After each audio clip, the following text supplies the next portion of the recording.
High School DxD, Endless Plunder. As a human and devil hybrid, as well as the fourth son of House of Phenex, Tenraku faced a heavy pressure. He couldn't study magic, nor could he awaken the bloodline of the Phoenix. As such he became the Underworld's famous waste. But none of this mattered. He had his Sacred Gear Plunder. Gauntlet of the Red Dragon Emperor, Boosted Gear, Light Wings of the White Dragon Sovereign, Divine Dividing, Holy Grail of the Secluded World, Sephiroth Graal. So what if you're an angel? So what if you're a devil? Even if you're a dragon god, so what? Anything I want I plunder. Chapter 1. Where is this? Am I not dead? The teenager muttered to himself as he opened his eyes. Darkness, primal chaos surrounded him and he couldn't see any radiance. In the teenager memory, he should have been hit and killed by a speeding truck. You are already dead. An ethereal voice suddenly sounded in the space of primal chaos, which made the teenager nervous in an instant. You, who are you? Calming himself, the young boy asked. Who am I? You will know, one day. After a little silence, the ethereal voice rang again. Just as the teenager was about to ask something more, a radiance suddenly flashed in the darkness primal chaos space, and a bright treasured jade floated in front of the teenager. Despite the soft light from treasured jade, the teenager subconsciously blocked his eyes with his hands. It's called Sacred Gear Plunder, and it can plunder any Sacred Gear's artifact. Make good use of it and then pass it on to the next generation. He couldn't understand what the other person was saying, what artifact Sacred Gear, but just as the voice fell, the treasured jade which was shining in the air rushed into the teenager's body. No, the dying teenager has no body, only the soul. The mysterious treasured jade rushes into the soul of the teenager, and then merges with the soul of the teenager. Confusion, uneasiness, restlessness, stunned the teenager saw an illusory figure in the primal chaos space. He didn't know who the other party is and what the other party wants to do to him. The teenager wanted to shout but he finds himself incapable of speaking. As the treasured jade merges with the soul of the teenager, the whole space begins to vibrate, twists and collapses, and then turns into a black whirlpool, instantly swallowing the soul of the teenager. Hey, what is this place?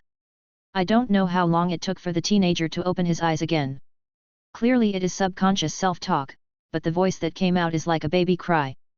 Sir Phenex, this is our child. Tomoko, you are too weak, use the tears of Phenex. A beautiful woman and a resolute man came into view. The woman caressed herself gently. Her pale face was full of love and gentleness. The man held the woman in his arms with concern, and there was a rare joy on his resolute face. They are his parents. Although it's only for a moment, the baby with a young man's soul knows it all at once. He seems to have gained a new life and become the couple's child. Although it was not clear what kind of world it was and who his parents were, the teenager quickly accepted the fact. Anyway, there is nothing for him in his old world. It seems good that he can get a new life and have parents he never had in his previous life. However, Phenex, this surname seems to be somewhat familiar. With doubts in his mind, the teenager who has turned into a baby soon fell asleep in a drowsy way. Time is like running water, passing away in the rogue, 10 years later. 997 998 999 1000. Haha. In the yard, a young boy put down the long sword in his hand and wiped the sweat on his forehead and gasped. The 10-year-old boy has short black hair and black eyes. Although his handsome cheek is still quite tender, he has a trace of calmness that does not belong to a child his age. It is only natural for him who has already experienced life and now living his second. Going back to the house, he washed all the sweat from his body. The teenager took some ingredients from the refrigerator and walked into the kitchen.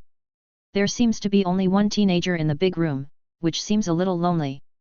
Kamaya Tenraku, the name of the boy in this world. 4 years ago, Tenraku's mother died. His mother's name was Tomoko, and Tenraku's also inherited his own mother's surname instead of his father. His mother seems to have had some terminal illness long ago. According to the doctors, she was able to give birth to him and raise him until he was 6 years old. It is an incredible miracle. Tenraku knows that this is a miracle called maternal love. Tenraku was sad for a while after his mother's death, but he was able to pull himself together. Even if you are sad, life will continue, not to mention that he promised his mother, every day in the future he will eat well, sleep well, and live hard and strong. Well, there will be many beautiful and capable wives to take care of himself in the future. As for Tenraku's father, he's a devil, A real devil. There is no joke, but literally, Tenraku's father is a devil, and he is the famous Phenex, one of the legendary 72 pillars of Underworld. There was some doubt at first, but Tenraku has been in the world for 10 years and Tenraku has already fully confirmed it. This world that made him get a new life is a world of anime called High School DxD that he had seen in his previous life. Ikai, elf, devil, angel, fallen angel, even heavenly dragon and gods, these existences that should exist in fantasy, are real in this world. Although he thought at first that he might just be reborn in a world similar to that anime where devils exist, Tenraku's had no doubts when he realized that there was a Hyudo couple living near his home and they had a baby called Hyudo Issei. Having a devil for a father and a human for a mother, he is a hybrid of human and devil, he has gathered the excellent genes of two species. Tenraku's thought that he should have been an extraordinary existence. However, the ideal was beautiful, but the reality is so helpless. Maybe Tenraku's mother loved him a little too much. Tenraku got his hair from her, his eyes were also from her, and even Tenraku's handsome face, which made a lot of girls jealous. Therefore, the gene of his devil father seems to be completely covered. Tenraku does not have any ability to practice magic, nor can he awaken the blood of the Phenex family, even the most basic devil wing. Ever since then the news of House of the Phoenix's waste illegitimate child spread in Underworld. Those who cannot awaken the blood of the immortal bird are not eligible to inherit the name Phenex, so Tenraku's inherited his mother's original surname. Although Tenraku did not care much about it, his mother took him away from the Phenex territory and returned to human world to take care of him until she died 4 years ago.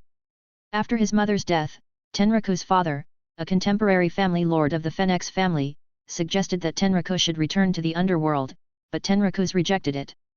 He has become accustomed to the place where he lives with his mother, and he has the ability to take good care of himself after 2 generations. He is free here without any restrictions. Itadakimasu. Putting the dishes on the table, Tenraku's patted the palm of his hands and started to eat. Well, it tastes good, his cooking skills seem to have improved. Chapter 2, Terrifying Artifact Sacred Gear. The world looks like an ordinary and peaceful world on the surface, but in fact, devil, angel, fallen angel, and even the legendary foreign-shaped goblins and vampires are all real in this world. Although human beings are the majority population of this world, those devils and gods are the true masters of the world. Many people give gods faith in ignorance, trading with the devil is a common thing here, and the majority of these people spend their lives in ignorance. Tenraku is clear that this seemingly peaceful world is actually very dangerous. Ordinary human beings are too fragile and they can die very easily in this world. Whether it's the angel or devil, or these foreign races, they have never stopped fighting, but by manipulating human memory, they have kept humans living in a hypocritical peace, and only a small number of people with power knows the truth of everything. Since he came to the world, Tenraku didn't want to be an ordinary mortal. Maybe he would be killed one day while being on the road if he remains powerless by any stray devil. And as a hybrid of human and devil, it also made him destined to not spend his life in peace. Since he cannot be an ordinary person, he will be powerful. If he doesn't have the ability to practice magic, then he will do physical exercise. If he can't use magic power, he will use spirit chi. Tenraku has been working hard every day since his mother's death. What ideal and future, these are too far away for him, now he only needs to think about becoming stronger and stronger. As a 10-year-old boy, other children of this age live carefree childhood in school, but Tenraku has no time to waste. Every day, besides eating, sleeping and occasionally going out to buy food, he practices swordsmanship in the yard of his home and exercises himself. He was just an ordinary mortal in his previous life, but since he is born again in this dangerous but wonderful world, Tenraku also has his own ambitions. To achieve his ambition, he needs to become a powerful force that cannot be ignored. Tenraku went out of the house and tied the long sword in a cloth bag behind him. He can never be a real strong man by building a car behind closed doors. He also needs someone to give him advice. Mom, I am going to the park to play. A teenager ran out of the nearby Hyudo family house, biting a piece of bread in his mouth and running past Tenraku. There was a glimmer of color in his eyes and Tenraku's heart was somewhat delicate. No one would have thought that such an ordinary-looking teenager could not be more ordinary, but the protagonist loved by the world. That's right, the boy who just ran past Tenraku's is Hyudo Issei. At the moment Hyudo Issei ran past his side, Tenraku's clearly felt a strange sway in his body.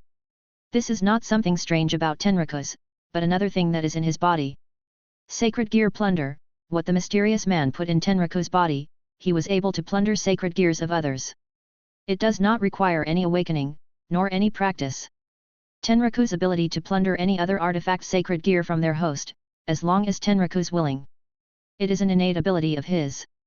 Although it doesn't have any power in itself, there is no doubt that this is a terrible sacred gear. Although he did not have the ability to practice magic and he could not awaken the blood of the immortal bird, but Tenraku's never cared about it, and this is where he is. With such a powerful sacred gear coupled with the future information of this world that can be counted as prophetic foresight, as long as he did not die a premature death, Tenraku's will be strong. Despite the restlessness of the sacred gear in his body, Tenraku's forced it down.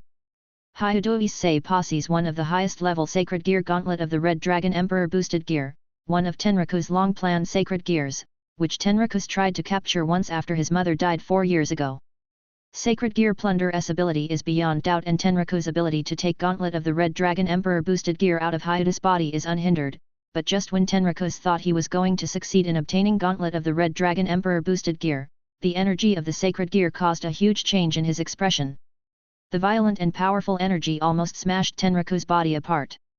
Despite the timely release of Gauntlet of the Red Dragon Emperor boosted gear, Tenraku suffered a great deal at that time.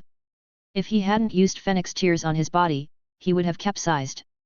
Although it was ironic, Tenraku's failure also made Tenraku realize his weakness. It became clear to him that even though such a powerful force is available, he can't have it because of his own weakness. Since then, Tenraku has been training himself desperately.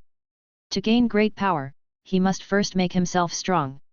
Weak people do not deserve strength. Although the Kamiya family and the Hyudo family are neighbors, they do not usually have any contact. Even Tenraku and Hyudo are only distant acquaintances. That's Tenraku's intention. After all, he's determined to take Issei's sacred gear someday, so he doesn't plan to deepen their relationship, so he won't feel too bad after taking the sacred gear in the future. Meeting Hyudo Issei was sincerely short-lived and it did not set off any storms. After the Issei left, and a little further distance, Tenraku stopped in front of a house. DxD. He knocked on the door and not long after, the door was opened, and a man dressed in a priest suit came out from the inside. Uncle Shidu. Looking at the tall man in front of him, Tenraku greeted him politely. Apparently he also knows Tenraku, and the man has a gentle smile on his face. It turned out to be you Tenraku, come inside. This is not the first time that such a scene has happened. The other party also knows Tenraku's intentions. Without saying much, the man returns to the house, and Tenraku follows in. However, just after entering the yard, a figure flew down to Tenraku. Tenraku, here you are. Unexpectedly, 2 people rolled a few laps in the yard, and the other party sat on Tenraku's body. Suddenly, Tenraku was thrown to the ground by a young girl with short chestnut hair. Although she was young, she was beautiful and her big purple eyes added a little loveliness to the girl. Hello, Irina. You're a girl, don't just sit down on the boy so casually. Lying on the floor watching the girl, Tenraku spoke quietly. Oh, because it is Tenraku, it doesn't matter. Tenraku, I practiced hard yesterday. Let's fight again using our swords. I will not lose to you this time. Happy and lively, the girl did not care about the current situation, but she stood up from Tenraku's body, and then took out a long sword, looking towards him. It seems that some people said the same thing to me yesterday, but they still lost to me. No, I'll never lose this time anyway. Hi then let me see how much progress Miss Irina has made. Are you ready? Chapter 3, The God is Dead. Hey! Ching ching! In the courtyard, Tenraku and Irina come and go and attacked each other. Despite their young age, their swordsmanship is quite remarkable, both of them looked veterans at first sight. And they did not use wooden swords used for training, but real steel swords. Ordinary parents would be frightened to death if they saw their children chopping at each other in the yard with real swords, but Irina's father, the man named Shidu Toji and uncle to Tenraku just stood there calmly and nodded and pointed out various instructions from time to time. The Shidu family are devout church believers. Irina's father was a plain priest on the surface, but he is actually a powerful church fighter. Maybe he's a long way from the top, but he's strong enough to teach Tenraku and Irina. Ting! Sparks flew as another collision of swords occurred. Irina's long sword was shaken out of her hand by Tenraku. At the end of the test, Irina lost. That's 365th time, Irina, you lost again. His long sword stopped in front of Irina and Tenraku smiled slyly. Wu hateful Tenraku, you even remembered how many times I lost. Sitting paralyzed on the ground, Irina heaved up her face angrily, with an unwilling look on her face. Although she always said that she would never lose again, she never won against Tenraku. Fortunately, Irina had a bright nature. If it was some other kids instead of Irina, they would have been given up. Irina, do you know why you always lose to Tenraku? In fact, Tenraku is not as talented as you, but he works hard, harder than you, harder than anyone else. Shido Toji said. I understand, father, I will definitely work harder in the future. Standing up, Irina replied solemnly.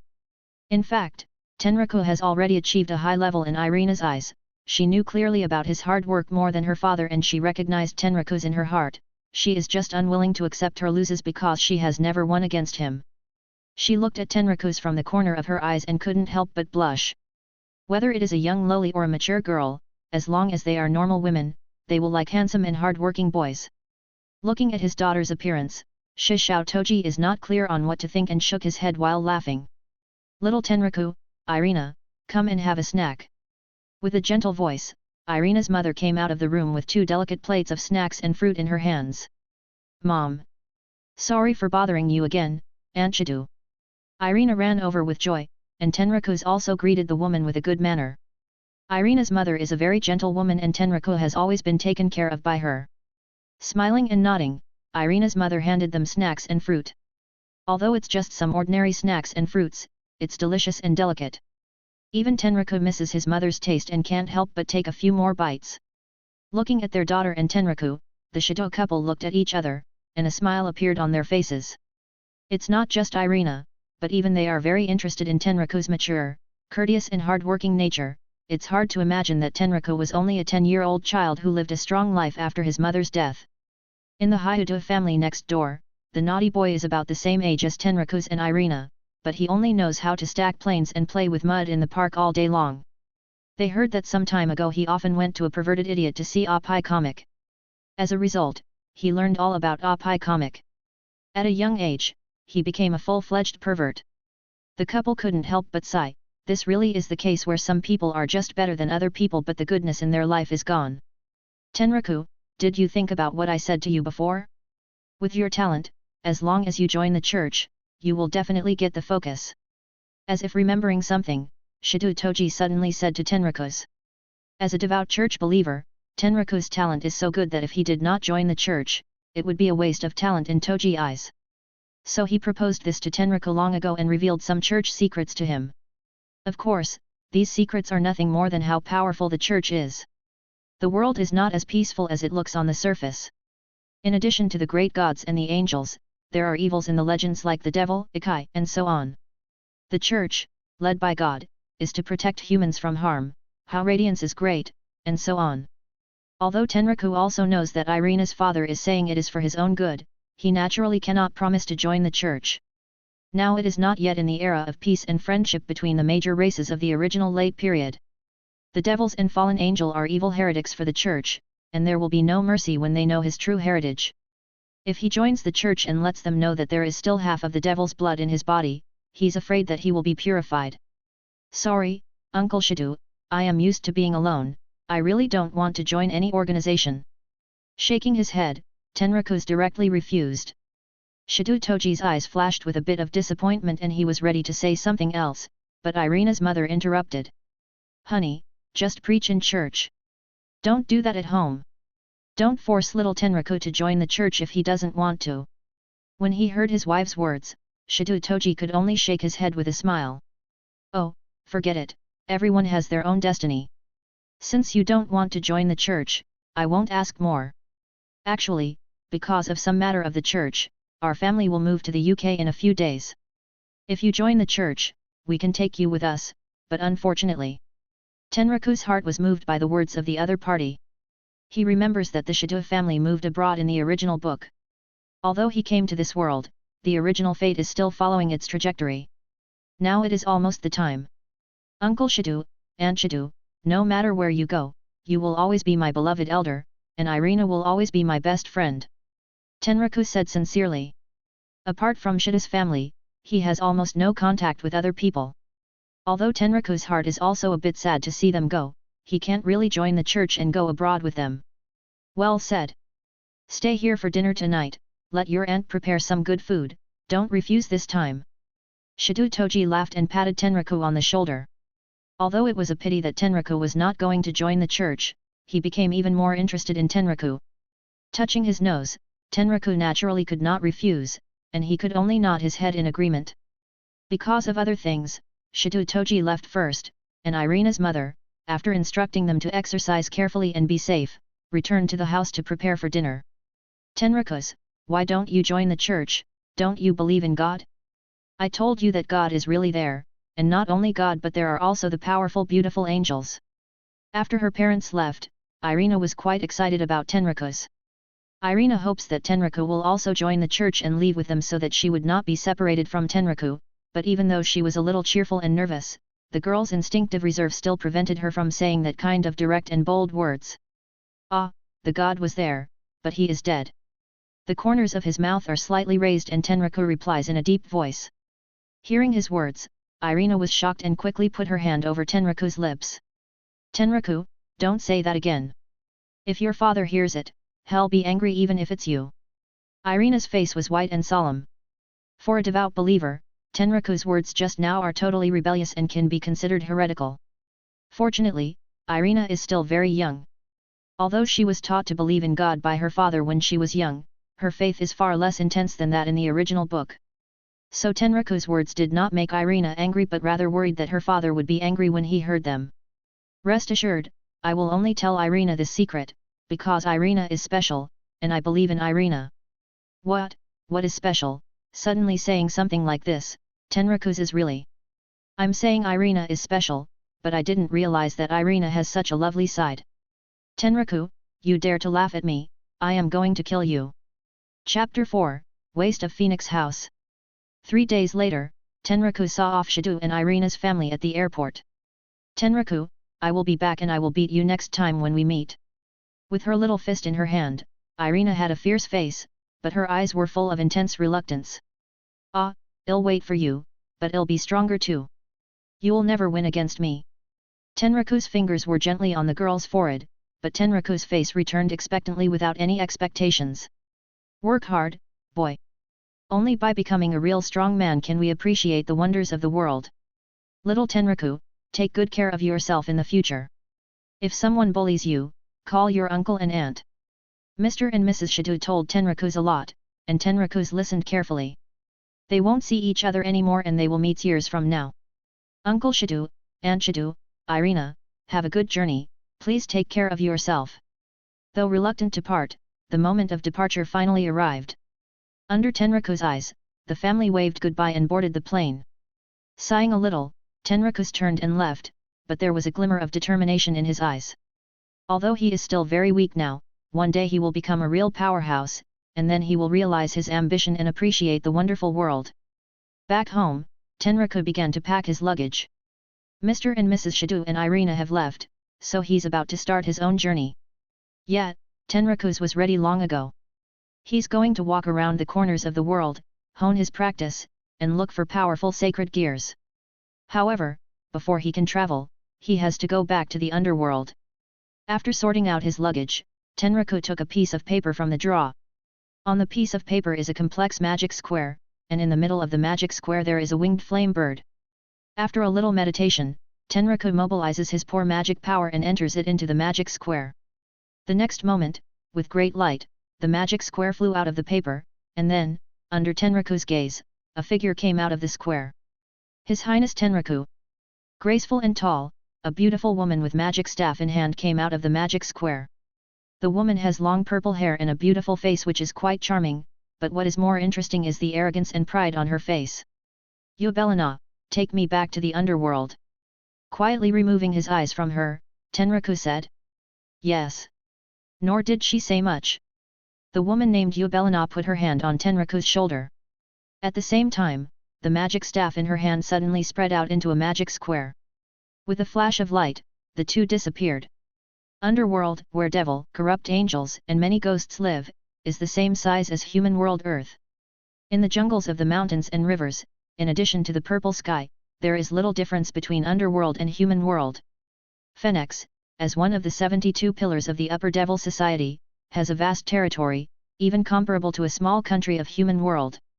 At the center of the Phenex territory stands a magnificent castle, the main residence of the Phenex clan. At the same time, with the flash of brilliance, Tenraku and Yubalula appeared in the castle. Tenraku Unii-chan. Just after being transferred, a tiny figure fell on Tenraku. The girl of about 7 or 8 years old wearing a beautiful princess dress, although young, she is very beautiful and cute. Especially the pair of blonde drills, which is even more cute. Ravel Phenex, the girl's name, is also Tenraku's younger half-sister, the noblest little princess in the Phenex family. Ravel, did you miss me? Holding Ravel up, Tenraku smiled.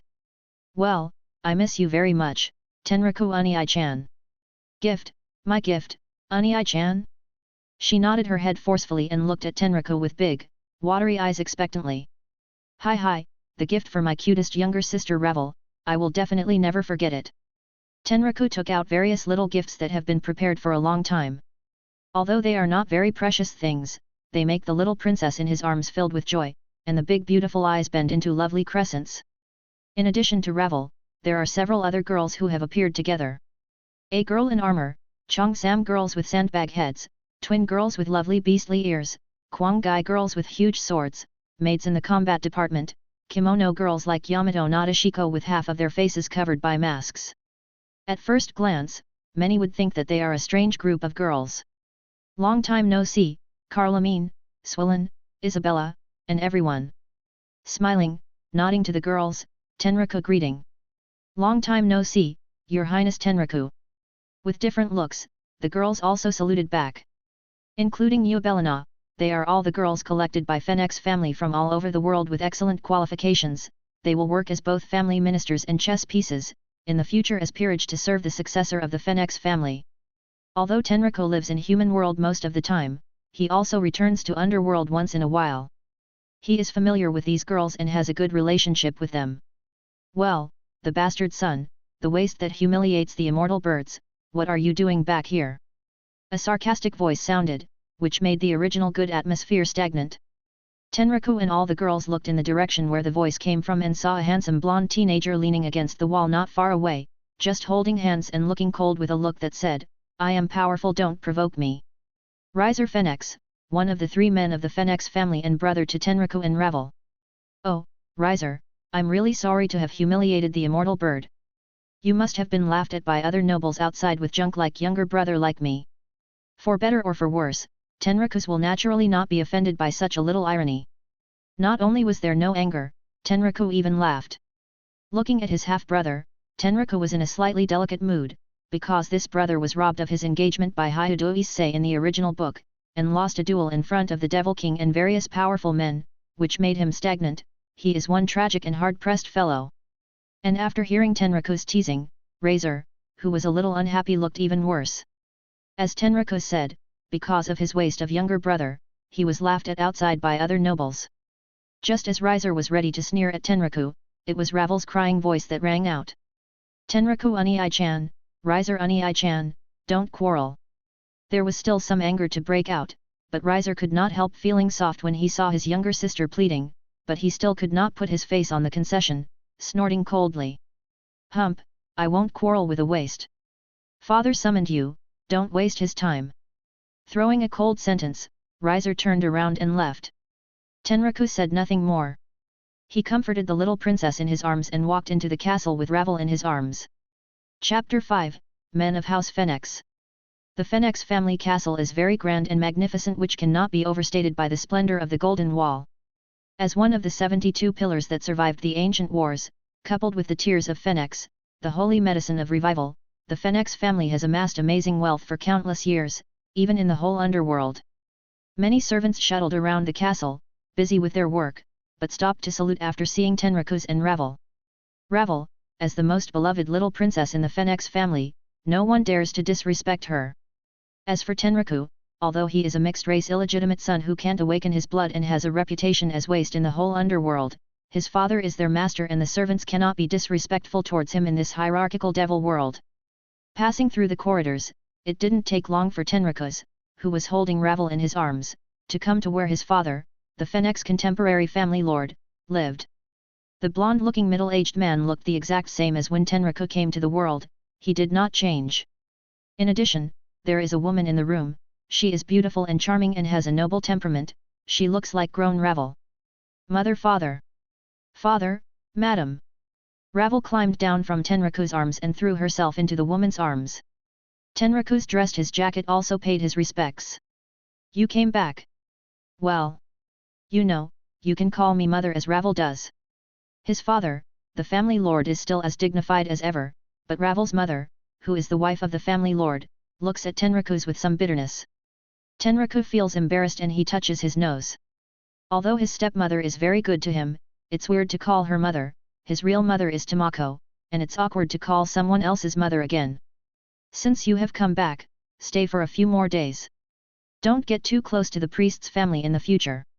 Uncle Shadu, they don't know my true identity, they have been taking care of me all the time and they have moved abroad now. Despite being in Underworld, the Phenex family lord was very clear about Tenraku's situation and after hearing Tenraku, he nodded with satisfaction. After hesitating a little, Tenraku finally said. Actually, I'm coming back to say goodbye this time. My swordsmanship has reached the bottleneck, so I'm going to go out and practice. It's estimated that I won't be able to come back for a few years. Tenraku's words make the room quiet. Ravel was the first to come back to her mind. When she heard that her Tenraku Unii-chan was leaving for several years, she could not help but rush to say. Tenraku's Unii-chan, where are you going? Just stay at home. Yeah, Tenraku's, the world outside is too dangerous, don't go out. Ravel's pleading voice made him feel pity and the care of his stepmother made Tenraku's heart warm, but Tenraku still shook his head. Although, if he stayed in Phenex territory all his life, no one would dare to bully him even if he was called a waste outside. But that is not the life he wants. It was not easy for him to regain his new life and come to this world. He did not want to spend his life in mediocrity anymore. He wanted to find his own brilliance and go to the top of the world to have a look. Even if he loses his life, he won't regret it. Have you already decided? He took a deep look at Tenraku and eventually his father opened his mouth. Yes. Nodded, Tenraku did not hesitate. Now that you've decided to go, the Phenex men shouldn't be obscured. What surprised everyone was that his father who was a family lord actually agreed. Perhaps this man has already understood his determination, and Tenraku's heart cannot help but raise a strange touch of emotion. I won't send anyone to protect you, but if you die, even by God's hands, I will avenge you. Thank you, father. If you want to leave, don't rush for a while, stay here for a few days, and then go. Yes. Including Tenraku's, Phenex family lord has 4 sons and daughter, the third one is Rias Phenex, fourth one is Kamaya Tenraku and the fifth one is Ravel Phenex, and 2 older brothers are the eldest and second son. The eldest son and the second son have grown up, and the eldest son, Ravel Phenex, has been established as the family's next head. He represents the family's participation in the raiding game competition. It is said that he has already won a lot of prestige and the momentum of heading up. The second son did not seem to have much interest in inheriting the family and fighting. He left the family when he was an adult. He heard that he joined Underworld's press department and became a journalist. As the third son, Rias also awakened the blood of the immortal bird early, and he was also very talented. In the future, he seems to be planning to follow his eldest brother to participate in the raiding game competition. Without surprise, women such as Yubelina and Carlamine will conclude a contract with him in his adulthood. His peerage and peace. Ching Ching. In the main residence of the Phenex family, Tenraku and Carlamine of the Phenex family are fighting fiercely, while Ravel and Yubelina are watching. Carlamine is good with a long sword, also known as a fighting madman among the girls. Basically every time after returning, Tenraku will fight a few times with her, and she is happy to accompany. The two of them have been fighting for dozens of rounds already. They are eager to fight. Ravel and others are nervous on one side, but when they hit the highlights, they can't help shouting for the two of them. Not bad, Your Highness Tenraku. Undying Holy Bird, please give me the protection of the flame. Being pushed back by Tenraku's sword, Carlamine laughs, eyes full of imposing and powerful fires of war, then long sword in her hand burns a circle of flame and slashes fiercely at Tenraku's. Stop, Carlamine! Seeing that Carloman unexpectedly excitedly used her magic power, Yubelina and Ravel on one side were stunned, but it was too late to stop her. With a loud thunder, Tenraku was cut off like a kite falling off the line. Unii-chan, Unii-chan! His Highness Tenraku! Ravel ran to Tenraku's with a cry and Isabella and other girls followed in panic. Snapped! Yubelina, holding the magic staff, walked up to Carloman and slapped it directly on the girl's face. What the hell were you thinking? If something happens to His Highness Tenraku, your life would not even be enough for payment. Yubelina's face is looking scary, and her entire body is emitting a cold and scary feeling. Carloman also knew that she had brought a big disaster upon herself. Her face was white, and she squatted on the ground with one knee. I was wrong, I'm willing to receive any punishment. If something really happens to His Highness Tenraku, let alone her, I am afraid that everyone present today, except for Princess Ravel, will receive the anger of the family lord. With a snort, Yubelina was not moved and a magic spell was launched to punish the girl. Chapter 6, I Only Follow Strong. Cough cough cough, stop it, Yubelina. When Yubelina was about to launch her magic attack, Tenraku, who was supported by Ravel, stopped her. Despite some minor injuries, Tenraku was alright and Yubelina sighed in relief. She stopped the magic attack in her hand, but she still coldly looked at Carloman. Unii-chan, Carloman dared to hurt you, I must punish her severely. Fiercely staring at Carloman, Ravel didn't want to let her go so easily. Little girl, your fierce persona won't be liked by boys. Carloman was just sparring with me, it is useless to blame her for my mistakes. Tenraku said while caressing the little girl's head. That's not it. Tenraku Unii-chan is the most powerful. You are not useless. Isn't it? Ravel also panicked when she heard her Unii-chan speak. She clearly wanted to find some reason to comfort Tenraku, but she found himself speechless. He can neither awaken the bloodline of the undead bird, nor has the ability to practice magic, and even his most basic magic power is pitiful and almost absent. To some extent, Tenraku is indeed a complete waste. Tenraku did know this. In fact, his swordsmanship was comparable to Carloman, and even slightly better, but even so, Carloman easily crushed him after using magic power in her attacks.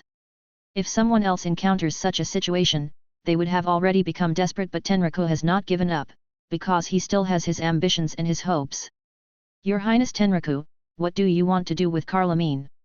Looking at Carloman, who was still kneeling on the ground, Yubelina asked. As I said, this was just a spar, injuries occur in spar and no one is at fault. Get up, Carloman, you are not wrong. Shaking his head, Tenraku replied. Knowing that His Highness Tenraku didn't want to pursue the matter, Carloman bit her lips and didn't get up. Sighing slightly, Tenraku stroked the girl's forehead and said, Carloman, you are a real swordsman, and I have always liked you. I will leave for a few years and go out to practice.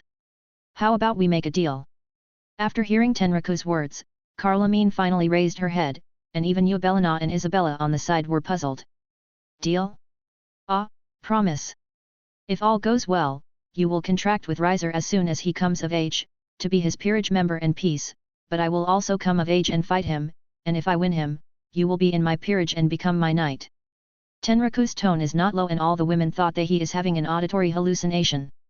Riser awoke the bloodline of Phenex in an early age and he is getting vigorously nurtured by Phenex family. Although he is not comparable to those top-level geniuses in the new generation of devils, he is still among the best. Someone like Tenraku who couldn't even awaken his family's bloodline and is called a pitiful waste with no magic power, for him to say that he would defeat Riser. How can it be? Ravel looked at Tenraku with tears in her eyes, as if she is feeling sorry for her loser Unii-chan, and lamenting the injustice of his fate. Isabella also looked at Tenraku in a complicated way. In fact, they naturally prefer the amiable Tenraku to the proud Lord Riser. If Lord Tenraku can really win against Lord Riser, it would be quite good for them to be in his peerage. However, this is almost impossible. However, at this moment, Carloman's voice sounded. If His Highness Tenraku can really win against Lord Riser, Carloman vows to follow him. A strange light flashed in her eyes, but Carloman still firmly said this. Looking at such a girl, Tenraku's face also showed a big smile. Ah, that's a deal. Little Tenraku, this is Phenex tears, and you must carry it well and don't show it off. A few days later, everyone was sending off Tenraku and Ravel's mother handed a box to Tenraku, which contained 5 Phenex tears. Tears of Phenex are magical tears that only pure-blooded Phenex members can make. No matter how seriously they are injured, they can be restored quickly as long as they have not died. Not only in the Underworld, but these tears are also famous all over the world. Even giving a Phenex tear as a gift to Demon King is more than precious enough. Thank you, madam. Without pretending, Tenraku thanked her for the tears. You only have half of Devil's bloodline and it will make more people hate you. Angels, fallen angels, humans, don't expose your identity and come back alive. His father did not say much and he just reminded him. Tenraku also nodded, keeping these words in mind. Ravel hugged Tenraku with tears in her eyes and refused to let go. That pitiful look was so lovely that Tenraku couldn't help but sigh. By the time he returns, this little girl who is attaching herself to him and crying should grow into a slim beautiful girl. Hey, I heard that someone made a deal to beat me at my coming-of-age ceremony. It was a really big talk. Riser, who is holding his hands proudly in front of him and leaning against the stone pillars, sneered coldly. Obviously he had also heard about the agreement between Tenraku and Carlamine. Ah, that's what I said. Father, madam, do you have any opinion on it? No denying anything, Tenraku smiled instead. If you can then do it. Little Tenraku, then you have to live well and come back to beat Riser. As the father and the family lord, he just said something lightly, while madam had a smile on her lips and has a look of expectation on her face. Riser on one side was very angry, he didn't mind his father's words, but what is going on with his mother? She is treating this trash like he is her own son. Riser, you better work hard, or you'll lose badly. Father, madam, Ravel, and everyone, goodbye. Not intending to stay any more, Tenraku gestured to Yubelina next to him, and then a magic circle unfolded beneath his and Yubelina's feet, and under the eyes of everyone, they disappeared without a trace. Human world, Kamaya family's home. As a radiance flashed, Tenraku and Yubelina teleported from the magic square. Your Highness, Tenraku has returned to human world. If there is nothing else important, I will go back now. After delivering Tenraku, Yubelina started to send out her magic again and was ready to go back. Yubelina, if I really won against Riser, would you like to be in my peerage? And become my queen? Holding her head high, she smiled while looking at Tenraku. Yubelina took a deep breath and quickly looked back and said. Then wait till you do it, Your Highness Tenraku, but be aware that I will only follow the real strong. Looking forward to your return, see you soon. After leaving an ambiguous answer, Yubelina's figure disappeared with a flash of light. Do you only follow the real strong? Tenraku mumbled and the corner of his mouth raised slightly and his eyes narrowed. The real powerhouse, he will become one. Chapter 7, Calling Out. In the jungle, a young girl was running desperately, turning her head from time to time to look behind her. It looked like she is escaping from someone. The girl looked only 10 years old, her delicate body was thin, her clothes were ragged, and her long black hair was randomly tied behind her. Sii. Suddenly a sharp sound of breaking the sky sounded, and a fireball shot out from a distance, and then fell beside the girl. With the roar, the fire bellowed and the young girl cried out in pain. You have no way to escape, just let us catch you. Several mages with thin sticks came out of the darkness and surrounded the girl. Why are you hurting me? I haven't done anything bad. The girl struggled to stand up, and despite her fear, there was stubbornness in her eyes. Maybe you are not at fault, but those dark wings behind you are your greatest sin. It's so sad that a young girl has the evil bloodline of a fallen angel, we must cleanse it. Forgive us, but you shouldn't exist in this world. The mages looked at the girl with sad and compassionate eyes, but they did not intend to let her go. Bloodline, bloodline, and that dirty bloodline again. The girl bit her lips tightly and a trace of blood oozed out. These people hated her dirty bloodline. If it were not for it, her mother would not. However, even if she hates this dirty bloodline, she still has to live, because as long as she is still alive, it would be the greatest proof of her mother's existence. Ghost, ghost. Raising his hand, a few ghosts flew out of the girl's cuffs. The ghosts spread out to protect the girl in the middle, and then propped up their stomachs and sprayed a circle of flames against the wizards. HNG, HNG, HNG. A burst of thunder sounded, and the girl did not remain ideal. She quickly seized the opportunities created by the little ghosts for herself, and a pair of black wings quickly appeared behind her, and then the girl was ready to escape from the mage's siege. But... KCH. What? A flash of electricity struck the girl in the air and she was hit directly and fell to the ground with a cry. Not only the girl but the ghosts also quickly lost under the counterattacks of the wizards and fell one by one. Drive the evil spirits, and the dirty bloodline, go to hell and confess, you evil girl. Their faces were expressionless and their eyes were cold, and thunder and lightning were wrapped around the staff in their hands and they were about to strike a final blow at the girl. Mother! The little girl closed her eyes gently, but there was a smile on the girl's face. Maybe this is not so bad, she would just die and be wiped out by these justice mages. As long as she dies, she can return to her mother's side. Just when the girl was ready to welcome her end, a change happened. Hiss! There was a sharp crack in the air, and then a flash of cold light shot through the air, forcing the mages, who were about to strike the final blow, to pause and retreat. The girl naturally heard the sound and could not help opening her eyes.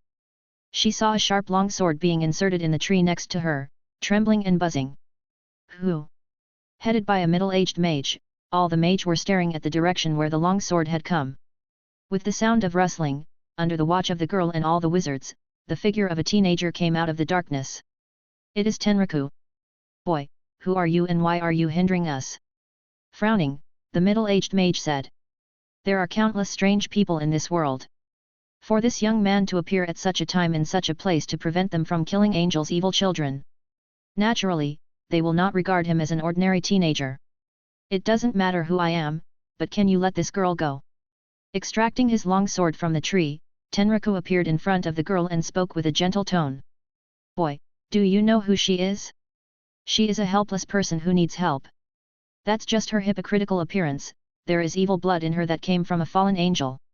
Well, even if she has the blood of a fallen angel in her, there is nothing wrong with it. The young girl stared at this young boy who suddenly appeared in front of her and argued with the mages. She couldn't understand why the other party will help someone unfamiliar to him, but the girl's heart that has become despondent and desperate to the world, a sudden warmth appeared in it. It turns out that there are still people who are willing to protect her and help her. It turns out that she has not been abandoned by this world.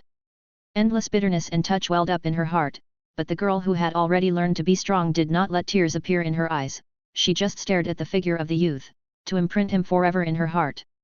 Boy, get out of here, you are not our opponent, don't stop us from destroying this evil demon. Tenraku argued with the mages and eventually, the leading middle-aged mage spoke with an air of finality. I also know that I'm no match for the wizards, but I won't let you do anything. Placing the long sword in front of him, Tenraku replied firmly. Do you think you can stop us? Already getting displeased, the tone of the middle-aged mage became cold. With a sigh in his heart, Tenraku also knew he couldn't stop them all. Although he has been practicing outside for almost a year and his swordsmanship has also broken through the bottleneck and he had made a lot of progress, but he still has no chance of winning against these wizards who use spells and magic. However, he could not give in. Although I cannot stop you, I can threaten you. Speaking these strange words, Tenraku lifted his long sword towards his neck under the stunned expression of the girl and the mages. Without any pretentiousness, the sharp blade even scratched a shallow blood mark on his neck. This scene deeply shocked the mages and the girl. Boy, why are you doing this? The girl on the side was covering her lips with her hands and the middle-aged mage who had come back to his senses exhaled deeply and asked. Because I want to protect her. The blood mark on his neck deepened a bit and Tenraku replied calmly. In spite of his unyielding gaze, Tenraku smiled helplessly and wryly. If he had the strength to do so, he would have already dispatched the mages. Only, he did not have the strength, so he could only use this threatening hand and gamble with his own life. How mournful is the cry of the incompetent. The whole scene was dreadfully quiet, and despite the cold sweat that was breaking out on his forehead, Tenraku continued to stare at the middle-aged wizard for a long time. Let's go. A faint voice came from the middle-aged mage's mouth, and he turned away. Sir exalted. Although a group of mages was unwilling, they didn't dare to disobey the order of the middle-aged mage. They glared at Tenraku and the girl fiercely, and they all retreated after the middle-aged mage. Call. After a long exhaling breath, Tenraku's put down long sword and realized that his back had been soaked with cold sweat. It was a gamble that could have cost him his life, and it's not clear why the wizard finally gave up and walked away, but he won. My name is Tenraku, Kamaya Tenraku, how about you? After calming down for a while, Tenraku turned around and asked the girl. Although he has already guessed the girl's name. Staring blankly at Tenraku, the girl opened her mouth and at last made a sound. Akeno, Hime-jima Akeno. Chapter 8, Legend. Hime-jima Akeno is the girl's name. He inherited bloodline that came from a fallen angel and human, the future priestess of thunder and light, crimson-haired ruin princess, and Rias Gremory's queen. However, right now, she is just a wandering girl who has been taken away from her mother by people who hate fallen angels, thus resisting her father to run away from home and become a lonely and wandering girl. He did not expect that he would run into this situation on his way. Tenraku couldn't help but sigh, maybe this is not necessarily destiny. I am a martialist and I am traveling the world to hone my swordsmanship. What do you want to do? Where do you want to go? Although he had already guessed the girl's current situation, Tenraku still asked. I don't know, picking up the injured ghost-like imps, Akeno kept shaking her head. The death of her mother caused a huge trauma to her young heart. She did not know what her purpose was or where she wanted to go. She just wandered around aimlessly and lived an empty life. If you don't know, then join me, we can travel the world together. After thinking a little, Tenraku said. Don't you hate me? Akeno raised her head in disbelief. Hate? Why would I hate you? Tenraku asked with a chuckle. Because I am a child of a fallen angel and human, I have a dirty bloodline. She lowered her head again, and there was a trace of inferiority and hatred in the girl's voice. She hated her wings and her bloodline because all her misfortunes were brought by them. You are a child of a fallen angel and human, and I am a child of a devil and human. Now, Akeno, don't you think this is destiny? After hearing Tenraku's words, Akeno's face again showed an incredible look. Because of the relationship between her mother and that man, she naturally knows what a devil is, and they are also called evil existence similar to fallen angels. Unexpectedly, this boy who saved her named Tenraku turned out to be a child of devil and human, he is just like her. Evil, devil, you are devil. I am a hybrid of devil and human. Gently tapping the girl's forehead, Tenraku continued, I am neither devil nor a human, even if they all hate my existence, but I never feel that I have a dirty bloodline on me because I am me. How is it, Akeno, do you want to go with me and become my companion? Looking at Tenraku's pure and sincere eyes, Akeno suddenly found that the cold darkness didn't seem so desperate, because it shone with a radiance. Sir Exalted, why did you let go of that fallen angel's spawn? Yet, Master Exalted, the young man wanted to protect that evil child. He must have been infected by darkness and he is also evil. Sir Exalted, we can't just let them go. In the jungle, the mages chased the pace of the middle-aged mage leader, but all of them were filled with indignation. They didn't understand why their Exalted, who had always hated evil, would let the child of a fallen angel and the teenager infected by darkness go. Shut up, hurry up and leave. With a cold voice, the middle-aged mage looked at the mages following him and hurried away, but he only got a few steps away and suddenly stopped. The mages following him were dazed as the situation was completely unclear to them, and they can only stop as the middle-aged mage did, but soon, they also found an anomaly. Feathers, dark feathers, fell down from the sky. A fallen angel fell. Let me tell you the reason why your exalted lord let go of that boy and girl. Because he found the aura I released. Good evening, my lords. A voice came from above them and all the mages looked up and saw a man with 12 black wings floating in the air, smiling and waving a greeting to them. Fallen angel. 10, no, 12 wings. The middle-aged mage's eyes began to sink like water, while the other mage's face changes wildly. They have seen a lot of fallen angels, and they have even wiped out a lot, but this is the first time that they have seen a fallen angel with 12 wings. That is already the top-level fighting power in fallen angels, and they are absolutely unmatchable. Hi, I am a fallen angel, moreover, I am the fallen angels' Governor-General Azazel. Don't you know me? I was the one in the Holy Bible who fell from the sky because I grabbed a woman's breasts. It was obviously a frivolous sound, but it was as loud as a blast in the ear of the mages. Governor-General of the fallen angels, the legendary angel, Azazel. The young mages' faces were filled with fear and only the middle-aged mage could barely keep himself calm and said, Azazel, why is the Governor-General of fallen angels is here, do you want to start another war? Faced with the question of the middle-aged mage, Azazel did not care much and replied. Don't say such scary things, Master Mage, even I actually hate war. The reason why I appear here is. It's because you guys bullied my friend's daughter, so I can't help but come out and plan to bully you.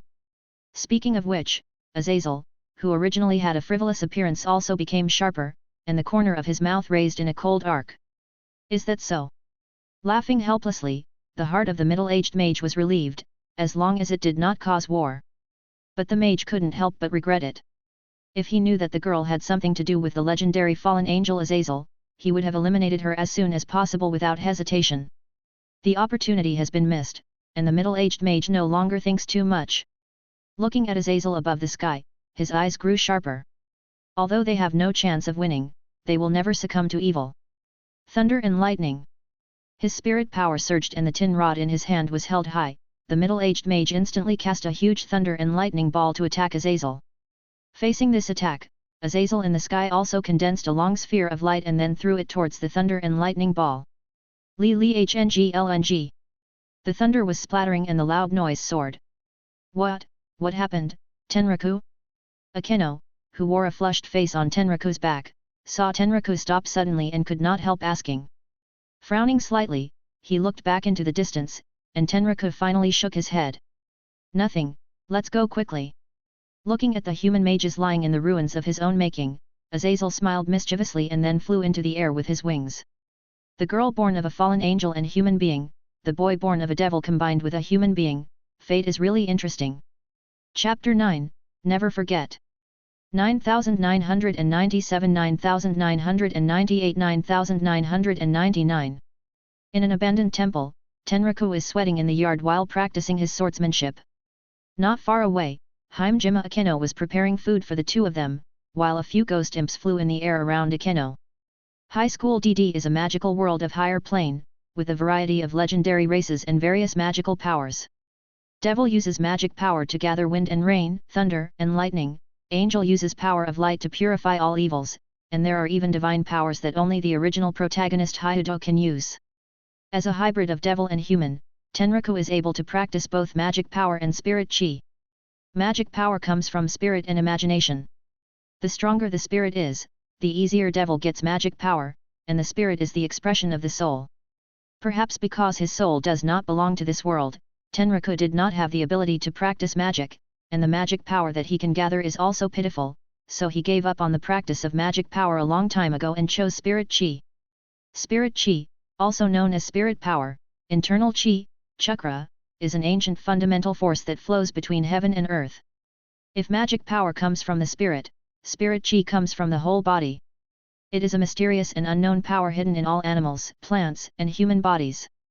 Since the death of his mother, Tenraku has been practicing for almost 5 years now, but the amount of spirit chi he had gathered in his body is unsatisfactory. This is not to say that Tenraku has no ability to practice spirit chi.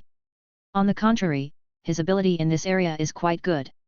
However, spirit chi is different from magic power.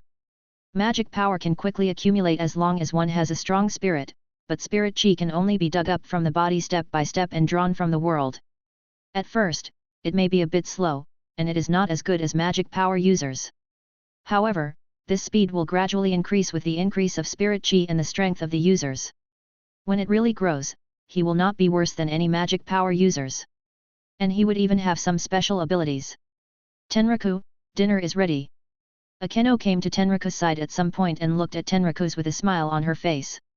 It has been nearly half a year since the two met. Compared with the original girl, her body has developed a lot, and her face is not as empty as it was before, and there is also a smile on her face. Okay, wait for me, Tenraku replied after stopping his practice. Putting his long sword away, Tenraku wiped his forehead and mobilized a trace of spirit chi to evaporate the sweat from his body, and saved the trouble of washing himself. Itadakimasu. Looking at a table full of dishes, Tenraku and Akeno clapped their palms, and a few ghost imps cheered and enjoyed it. Akeno, your cooking skills have improved again. Tenraku couldn't help but praise after tasting the girl's cooking. That is, of course, and this is also because of my mother, and as a girl, I don't want to lose to Tenraku's in these respects. With a little pride, the girl faintly looked at Tenraku's eyes. Although Tenraku is also very good at cooking, since the two have been together, these things have been done by Akeno. Watching Tenraku eating the food made by her and showing a happy expression, the girl's heart was also happy. Once she was wandering alone, hungry because she had no food, and hunted because she has the bloodline of a fallen angel in her. Although they were all very painful moments, she could bear them all. The only thing that made her afraid was the loneliness of being alone, as if she had been abandoned by the whole world, and she woke up alone in the middle of the night many times because of that. But since Tenraku appeared, a radiance finally lit up in her dark and desperate world. The two wandered together, explored together, and fought against their enemies together. It was obviously not different from their previous lives, but they were full, warm, and at ease. It was as if the whole world had become different. Looking at the involuntary smile on the girl's face, Tenraku said, "Akeno, you have changed." After recovering, Akeno's face became red, but the smile on her face became more radiant, and she spoke from the heart, "It's because I met Tenraku." At night, Tenraku and Akeno lie tightly together in a temporary small nest. After traveling together, the two initially went to sleep separately, but one day, Akeno got into Tenraku's arms with a blushing face, and the two kept on tacit understanding. "The scars have long disappeared, don't worry about it." Tenraku spoke helplessly as the girl leaning in his arms habitually caressed his neck. "In my heart, it will always exist. It is the proof that Tenraku saved me, and the proof that I met Tenraku." With gentle movements, Akeno spoke with an innocent voice. Although the girl's eyes were gentle and sincere, Tenraku smiled bitterly. He saved her, but he didn't fall from the sky like Prince Charming in the legend, and then he wielded holy sword in his hand to kill everywhere, protecting the beautiful princess from the enemy. Instead, he put the sword on his neck and used that stupid and extreme way to stop the enemy's pace. "Well, Tenrakus, why don't we stay here afterward?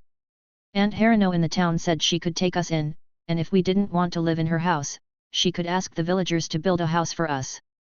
As if she had thought of something, Akeno suddenly suggested, and her already somewhat charming face turned a shade of red. Slightly stunned, Tenraku shook his head and said, "Sorry, Akeno, I'm too weak now, I can't stop my pace." Why is Tenraku so obsessed with power? I already think that Tenraku is very powerful.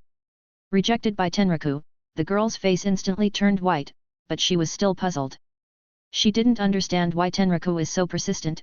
Even if he has strong power, that kind of thing would not only hurt others but it would also hurt himself. She doesn't understand it at all. Looking at Akeno's excited and puzzled look, Tenraku gently stroked the girl's forehead, and then said, "Because without power, there is nothing to gain, nothing to protect. I want to protect the people I cherish, and I want to protect Akeno, so I need great strength."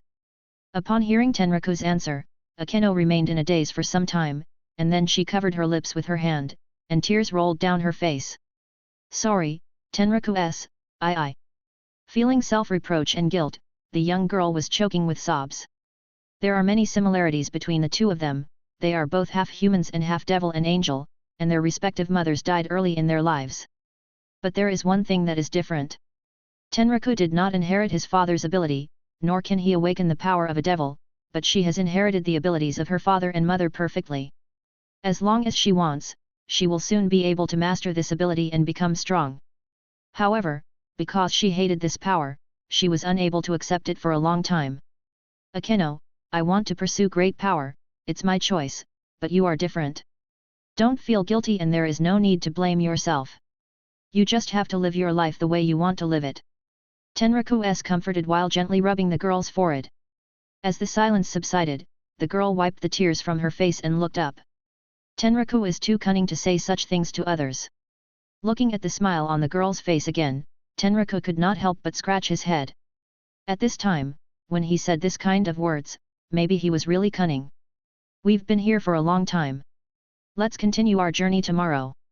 "Well, no matter where you go, I will follow Tenraku. However, before leaving, we have to thank Aunt Harino for taking care of us a lot these days." Chapter 10, Possession. Aunt Harino is a warm-hearted middle-aged woman, probably in her 30s. When she first came to the town, she took care of Tenraku and Akeno and gave them a lot of cooking ingredients on weekdays. Tenraku and Akeno usually don't stay in one place for too long. Since they have decided to set off again, they arrived at Harino's house after packing their clothes in the morning. They said goodbye to Aunt Harino and thanked her for taking care of them. Not expecting the two of them to leave so soon, Aunt Harino was also quite sorry. In her opinion, Tenraku and Akeno were both poor homeless children. Although she once again proposed that they could stay with her, the two children still declined politely. They had originally planned to leave, but they suddenly found something. Tenraku and Akeno glanced at each other, and there was a trace of suspicion in their eyes. Aunt Harino, is there anyone else in your family beside you? Akeno asked seriously. Besides me, Ichiro is at home, what's wrong? Not knowing why Akeno suddenly asked about this, but the simple Aunt Harino answered truthfully. There is an ominous aura coming from Aunt's house, and if we read it correctly, it seems that someone in Aunt's family had been possessed by evil spirits or something. After thinking about it, Akeno finally surmised what she and Tenraku are thinking. After hearing Akeno's words, Aunt Harino couldn't help but panic. There are countless Ikai and evil spirits in this world, and they often attach themselves to some ordinary people to absorb their essence, so even ordinary people believe in their existence. Aunt Harino didn't doubt Akeno's words, because she also found that Ichiro was acting unusual for the past few days. He is always in a state of lack of energy, and he slept all day yesterday, and didn't wake up this morning. What can I do, what can I do? In this remote town, there is no master who can exorcism evil spirits. Aunt Harino turned pale and was sweating anxiously. Aunt Harino, Akeno and I have some spells to get rid of evil spirits. If you believe us, let us try. After all, she has taken care of both of them, and Tenraku thought it was time to repay them, so he said this. Can you really do it?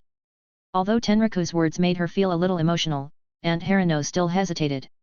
After all, Tenraku and Akeno are not much bigger than Ichiro. It is really hard to believe that they can destroy evil spirits like the powerful master.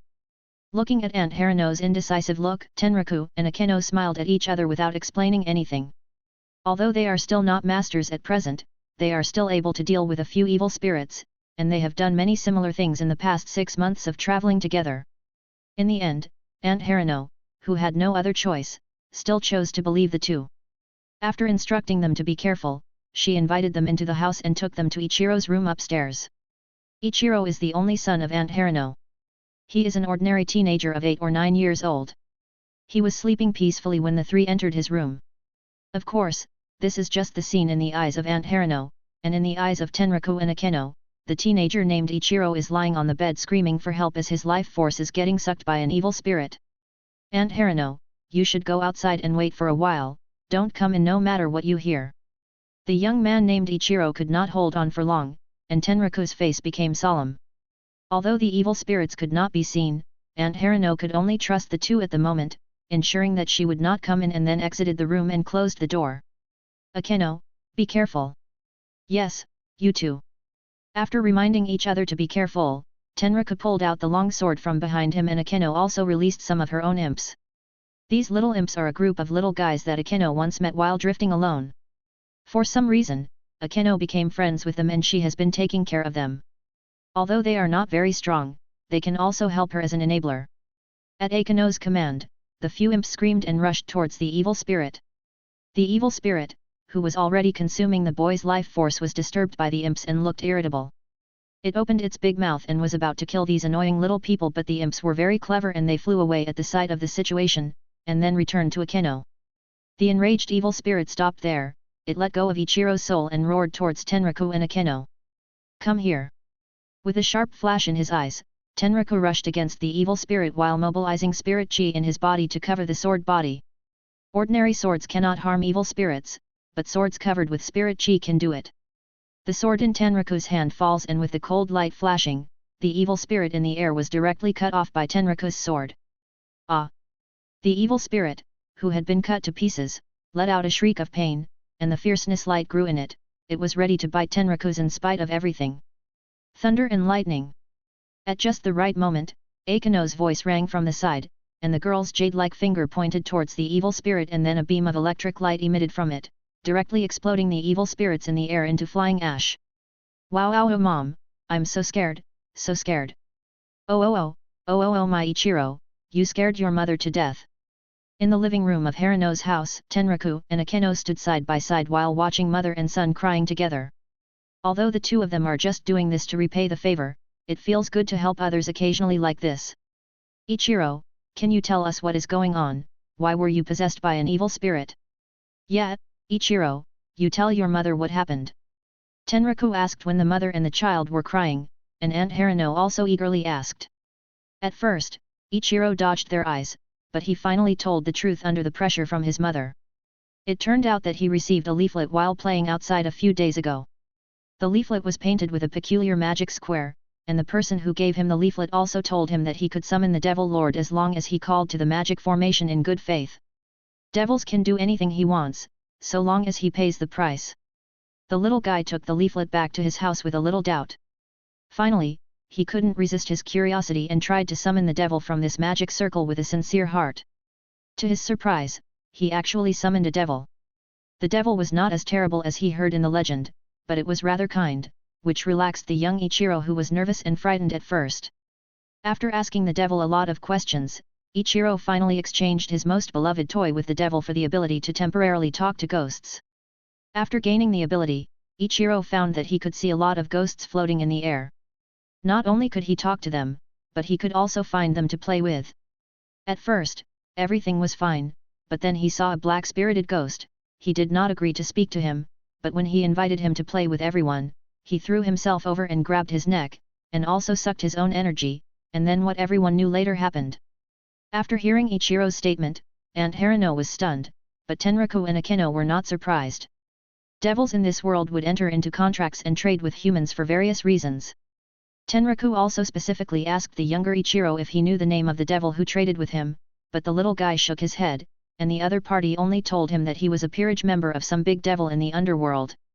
But when the little guy said the name of the big devil, it made Tenraku look surprised, because that devil belonged to one of the legendary 72 pillars of the underworld, whose name was Gremory.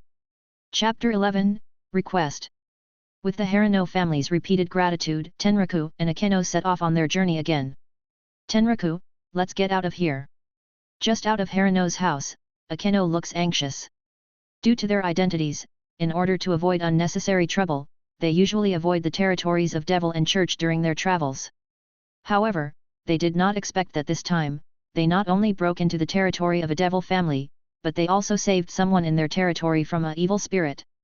Although Akeno didn't regret that they had saved Aunt Harano's child, there are also a few arrogant people in the devil families. If the other party knows that his contractor was rescued by the two of them, he will definitely not tolerable it.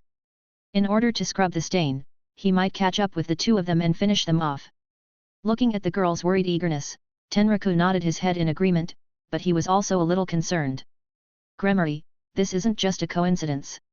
Tenraku, let's live here tonight. A few days later, the two stood in front of an abandoned temple and Akeno said with a happy face. Having been on the road, the two have become so good at finding abandoned temples and shrines that it has become a special skill. Akeno, you are responsible for cooking, and I'll be responsible for cleaning the temple. Well, let's see who can finish first. I think it would be me. No, it's definitely going to be me this time. Division of labor and collaboration, and companionship from time to time, even if their journey is hard, the two of them do not feel lonely at all. After a short time, Akeno prepared the delicious dishes, and Tenraku also cleaned the temple and built a temporary small nest for two. Eating the hot dishes, unparalleled happiness flooded the hearts of the two of them, and it felt as if they had gotten what many people have been pursuing in their life. Well, Tenraku, it would be nice if we just kept on traveling like this. Unexpectedly, Akeno suddenly said this with genuine feelings. The two of them could just keep traveling all the time. They can walk around the corners of the world, see the scenery of the world, and occasionally help those who need help on the journey, until the end of the sky, the cape of the sea. There must be a very romantic and beautiful picture in the heart of the girl at this time. Tenraku smiled and did not speak, but it was clear in his heart. This is impossible. At night, the two were embracing each other as usual, lying in their temporary small nest. Although there were a few lonely crows outside, they did not feel the slightest chill as they warmed each other. However, at a certain moment, the eyes of the two people moved in their sleep and they both opened their eyes at the same time. Someone touched the trap. Yes, someone came in. Tenraku frowned, while Akeno seemed a little nervous. They don't know who touched the trap, maybe it was an ordinary beast or a passerby who happened to pass by, but it might be someone who is hunting them down. Glancing at each other, the two climbed up gently and took up their weapons and hid behind the pillars in the temple. No matter who comes in, they will wait and see for a while. After a while, under the gaze of the two figures walked in from outside the broken temple door. Despite the darkness in the temple, the two people with half-devil and fallen angel bloodline could see clearly everything. Entering the temple was a middle-aged man dressed as an elegant deacon, and a young girl walking in front of him. The girl was almost as old as the two, with a beautiful face and a nobility feeling. The bright red long hair is exceptionally conspicuous even in the dark night. This noble beautiful girl's presence demand to be admired. The two who entered the temple stopped in the middle of the courtyard. The girl's big shining eyes looked around and she said, "You guys come out, I know you are here, I want to talk to you about entering our territory, but don't worry, I won't make it difficult for you." Although the girl tried hard to make her voice express sincerity, the whole temple was quiet and no one answered. The deacon-looking middle-aged man looked at the direction of Tenraku and Akeno. He pushed his glasses but he just smiled without saying a word. It looked like he did not intend to interfere. After a long wait, seeing that the two did not respond to her in the dark, the girl sighed and could only speak out again. "In fact, there is a group who are looking for you, and they talked to us and asked, can you give us the little girl who has the fallen angel blood in her body? You have eliminated the evil spirit and saved the child and they have also heard about this matter. I think they will find you soon. Be assured, however, that we have no malice against you and will not pursue your efforts to destroy the evil spirit. If you will only come out and speak clearly, we will do our best to protect you." The girl's voice was very gentle, but after hearing the girl's words, Akeno's whole body trembled and her nervous face became pale. With a slight sigh, Tenraku soothingly stroked Akeno's forehead, and it was clear to both of them that the group of practitioners who were looking for them were probably those people. Knowing that there was no point in hiding any longer, Tenraku pulled Akeno out and they stood in front of the girl and the middle-aged man and said, "Hello, Princess of the Gremory House, Miss Rias." It is true that this was only the first time that they have met, but Tenraku was convinced of the identity of the girl because she was Rias Gremory. "You know me?" Rias seemed surprised as she looked at Tenraku who said her name, and even Akeno next to him looked at Tenraku with a puzzled expression on her face. "The young genius princess of the Gremory family, it would be quite an embarrassment for me to not know you. My name is Tenraku, Kamaya Tenraku." Tenraku said while touching his nose with a wry smile. Kamaya Tenraku frowning, Rias muttered his name. Since the other party knows her and knows her name, then he must be from Underworld or he must be related to some devil, but despite her memory, she could not remember any devil with this surname. "Cough, maybe Miss Rias doesn't know my name, but you must be very familiar with my nickname. Underworld's useless trash, the waste child of House of the Phenex, that is me." Seeing the thoughtful looks of the girl, Tenraku coughed, and then reminded a little embarrassedly. "Woo, you are the useless of the Phenex family." With her eyes wide open, Rias immediately thought of it and pointed to Tenraku, and she almost said useless trash. However, after reacting, Rias quickly covered her lips with a reddish face. "You don't need to worry, Miss Rias. I'm a hybrid of human and devil, and I can't awaken the Phenex bloodline. I am indeed a useless waste. Sorry." Shrugging his shoulders, Tenraku looks relaxed. He's used to being called trash or something, but Rias still sincerely apologized. Looking back, she glanced at the middle-aged man behind her. After seeing the other person nodding insignificantly, Rias was also completely convinced of Tenraku's identity.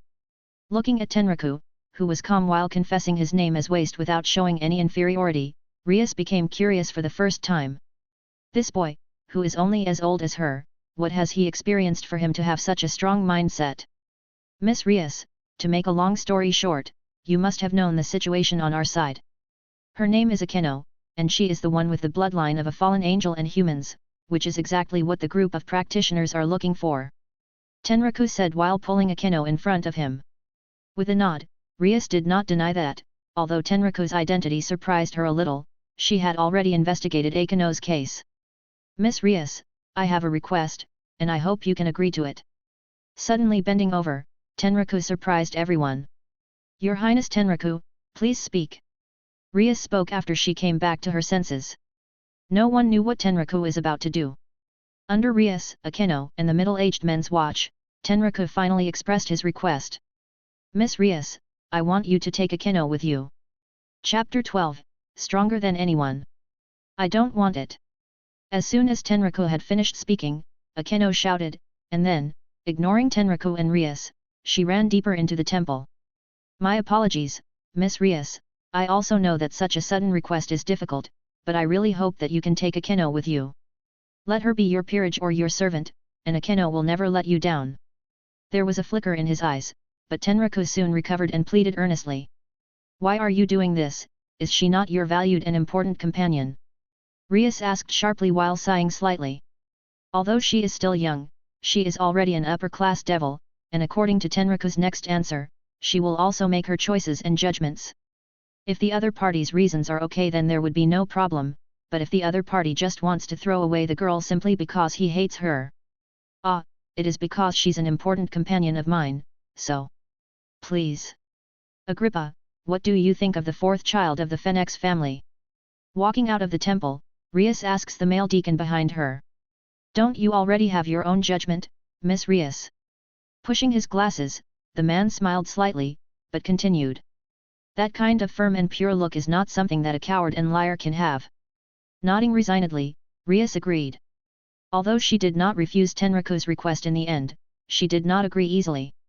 Actually, it is your benefit that you have agreed to that young master's request. The little girl has very good qualifications and she has fully inherited the ability of a fallen angel. Isn't young Miss looking for her peerage member? If you take her back to Gremory's home and train her, she will definitely become an excellent peerage member in the future. No, she may even become a good queen for your peerage. Thinking of something, the deacon man named Agrippa said again. Rias couldn't help but gave him a surprised look. She didn't expect Agrippa to rate the girl named Akeno so high. As her father's peerage bishop, Rias will naturally not have any doubts about Agrippa's words. Although she is also a bit eager, she finally shook her head. We have agreed to come back here again in 3 days. As for the final result, it is up to her own choice. Akeno, are you still angry? Looking at the girl who was still crying in the corner, Tenraku couldn't help but feel hurt. Not long ago, she was still fantasizing about the two of them roaming the world together forever and always remain together forever. But now that Tenraku wanted to throw her away so quickly, she would be very angry. As expected, the girl's voice came from the corner. WWW Tenraku, are you going to abandon me too? Do you hate me? Do you hate my dirty bloodline? The girl's sad voice made Tenraku's eyes glow with pain, but it was soon replaced by a touch of determination. I started to hate Akeno too. I'm tired of you being stuck to me all day and all night. You can't even move every time and you still like to be brave. Finally, I still have to carry you on my back. I have to drag my legs every time. Your cooking is not good at all. I just took care of you and pretended to like it, but now I can't stand it anymore. And there was a sentence in his mouth that was too excessive and he felt like shit. When he saw the girl running out from behind the corner of the wall and rushing to himself, he closed his eyes without any resistance. That's right, like this, hit him, scold him, hate him, and then leave him. However, the violent slap or punch he had imagined did not come. When he opened his eyes, Tenraku found that the girl was watching him with tears in her eyes and she spoke.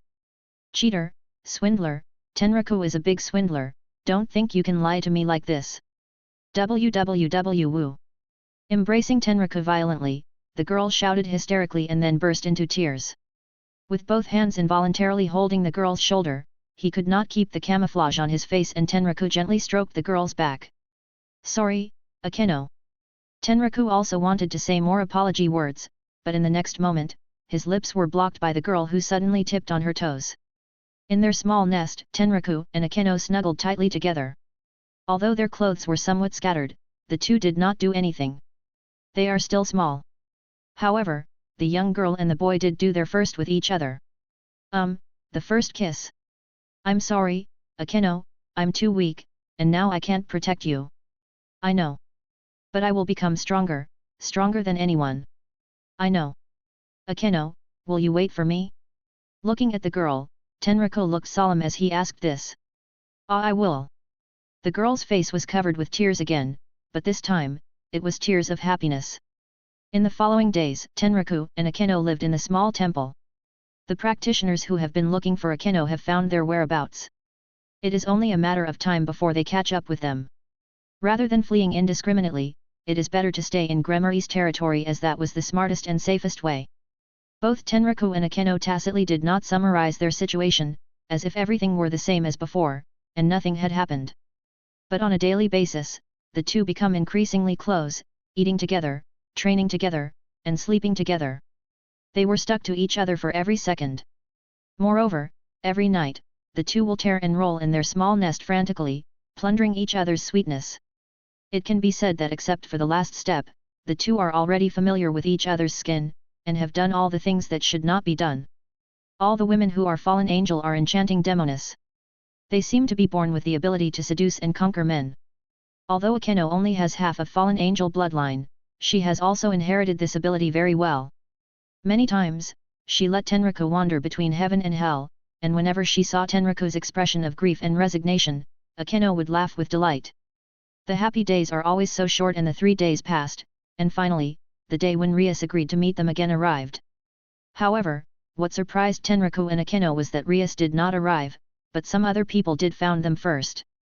Several practitioners wearing bamboo hats and holding swords in their hands were blocked in the temple courtyard.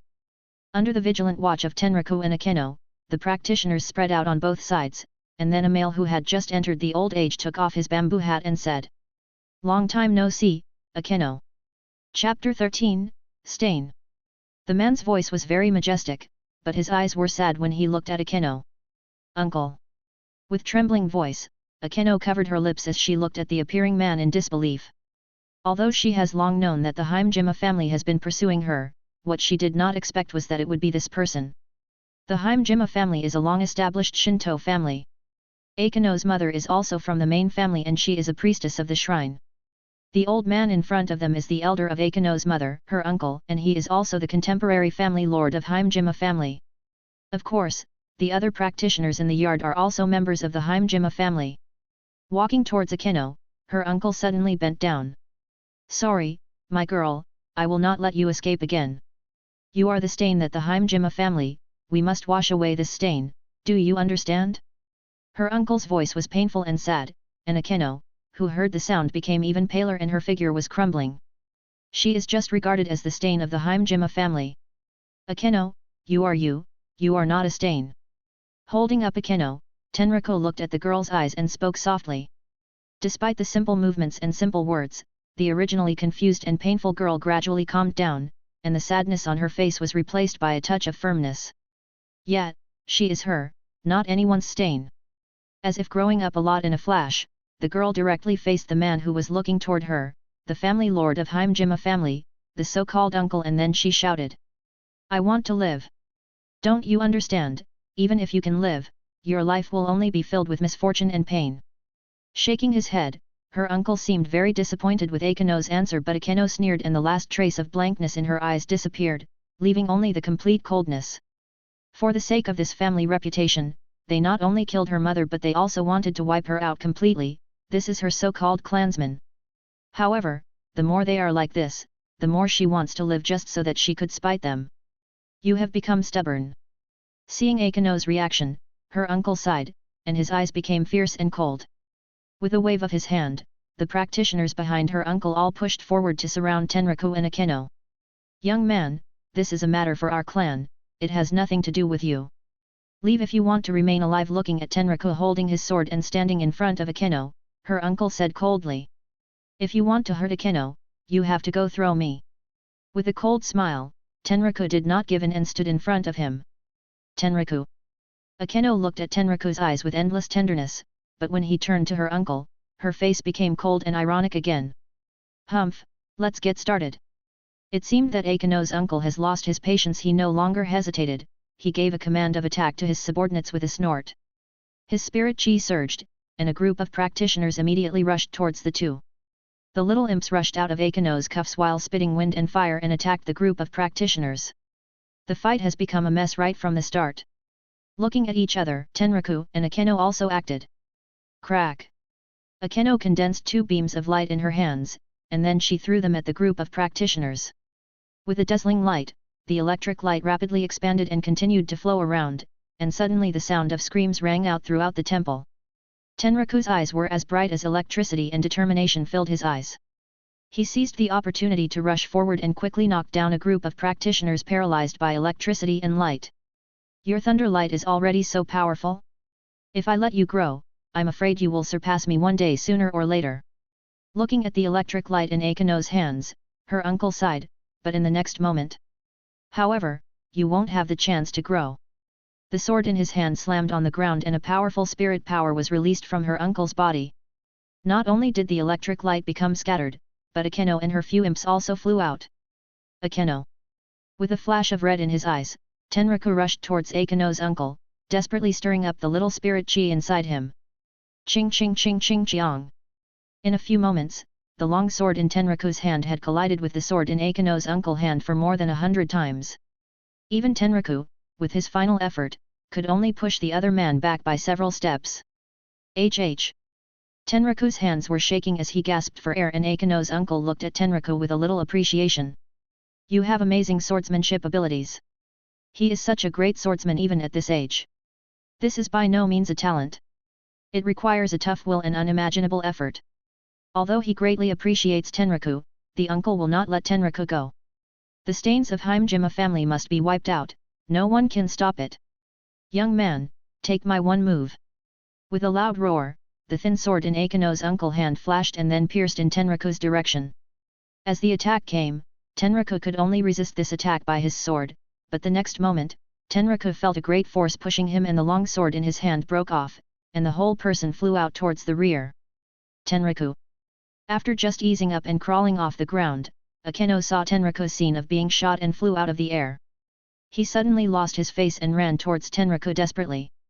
Tenraku, sorry. Tenraku, who was smashed to the ground, lifted himself up. The girl had burst into tears, and her expression was full of endless guilt and distress. Akeno, don't cry, I'm fine. Stroking the girl's forehead, Tenraku wanted to smile to comfort the girl, but bright red blood oozed from the corner of his mouth. Akeno, give up on struggling, everything is over. Looking at Tenraku and Akeno, her uncle's face was filled with complex expressions. The other practitioners also restored their ability to move one after another and stood behind Akeno's uncle and stared at them indifferently. Kill me if you want to kill, don't hurt Tenraku anymore. Looking at Tenraku struggling behind him, the girl shouted pitifully. I can promise you this request. So. Farewell, girl. He lifted the sword in his hand and a trace of pity flashed in his eyes, but it was eventually replaced with a touch of firmness. The stains of the Heimjima family must be removed. The sword fell with a roaring wind, and when Tenraku was about to push Akeno out of the way, a voice filled with magic power sounded out in the area. Stop! The sword stopped in midair and a bright red figure of the girl walked in from outside. Tenraku finally breathed a sigh of relief when he looked at the girl who came in. You finally come. Rias Gremory. Chapter 14, Waiting for You. The girl who walked in was Rias Gremory, and behind Rias was the male devil named Agrippa, dressed as an elegant deacon. You are the little miss of Gremory House. It seems that I have already explained this matter to you before. Are you trying to intervene in our family's matter? Looking at Rias, who appeared and interrupted him at the last minute, Akeno's uncle's face also didn't look good. Although the Gremory house is famous in the underworld, but the Heimjima clan has also been one of the famous gatekeepers who have protected this country since ancient times. No, although I am quite talented, I am not so arrogant as to intervene casually with the Heimjima family matter. Rias replied with a slight smile on her face. She is obviously young, but Rias already possessed the temperament of a noble devil. But if it's not just a matter of Heimjima people, then it's a different story. As soon as these words were spoken, Rias' words made the uncle frown and he said. What does this mean? They have done detailed investigations for a long time, but they have not heard anything that would link Akeno with the Gremory's family. Instead of answering, Rias looked in Akeno's direction with a serious look on her face. Akeno, would you like to join my peerage and be part of our Gremory family? I will. The smart Akeno immediately understood and replied without hesitation. Heimjima family's lord, you also heard that. Akeno is now my peerage and a member of our Gremory family. Finally having her first peerage member, Rias was very happy in her heart, and she spoke while smiling at Akeno's uncle. Is the Gremory family really going against our Heimjima family? Feeling unbearably angry, Akeno's uncle became extremely angry, and the Heimjima people behind him were filled with indignation. Damn you, devil, this is the business of our people. Even if you are a Gremory, don't think we are afraid of you. Master Family Lord, just order, we fight with them. The Heimjima people began to glare at Rias' side. Rias, who had been smiling, narrowed her eyes and the expression on her face turned cold. However, at this time, you dare to disrespect the Gremory's name, I can no longer treat it as if I have not heard it. The deacon's voice still came forward from behind Rias with a smile, but his eyes were cold. He glanced at random, but the Heimjima people who insulted Gremory all became pale and retreated one by one. We were in the wrong just now, I wonder who you are? Akeno's uncle's expression changed and he stepped forward to protect his clansmen behind him and then asked in a deep voice. I am the peerage bishop of the current family lord of Gremory, and the one in charge of this area. My name is Heinrich Cornelius Agrippa. Seeing that they are just the first offenders, I will not pursue them this time. About the fallen angel girl, since it has become a state of affairs for the Heimjima family and the Gremory family, then you can't just kill her now. How about the Heimjima family's lord and I go and have a chat? He pointed to the small forest outside the temple and spoke. Although the gentle deacon devil looks harmless to humans and animals, Akeno's uncle's expression became extremely fearful. And to be able to say such a thing in front of his lord's daughter also shows that he is quite trusted by Rias and Gremory's family. After a moment of contemplation, Akeno's uncle finally nodded. Good. The family lord of Heimjima and Agrippa went to the forest to talk, and the other Heimjima clan members stared at Rias and Tenraku and all of them left Rias, Akeno, and Tenraku alone. Miss Rias, thank you very much for this time. Tenraku thanked Rias as he was getting supported by Akeno. Akeno has a very good qualification, she can become my peerage and it will strengthen my peerage, maybe it's me who earned big this time, Rias replied while shaking her head. Well, if only Miss Rias had appeared earlier, it would have been better not to be so timely. Tenraku's slightly complaining voice made Akeno on the side helplessly glance at him and Rias blushed. First, you must never enter the territory under our jurisdiction.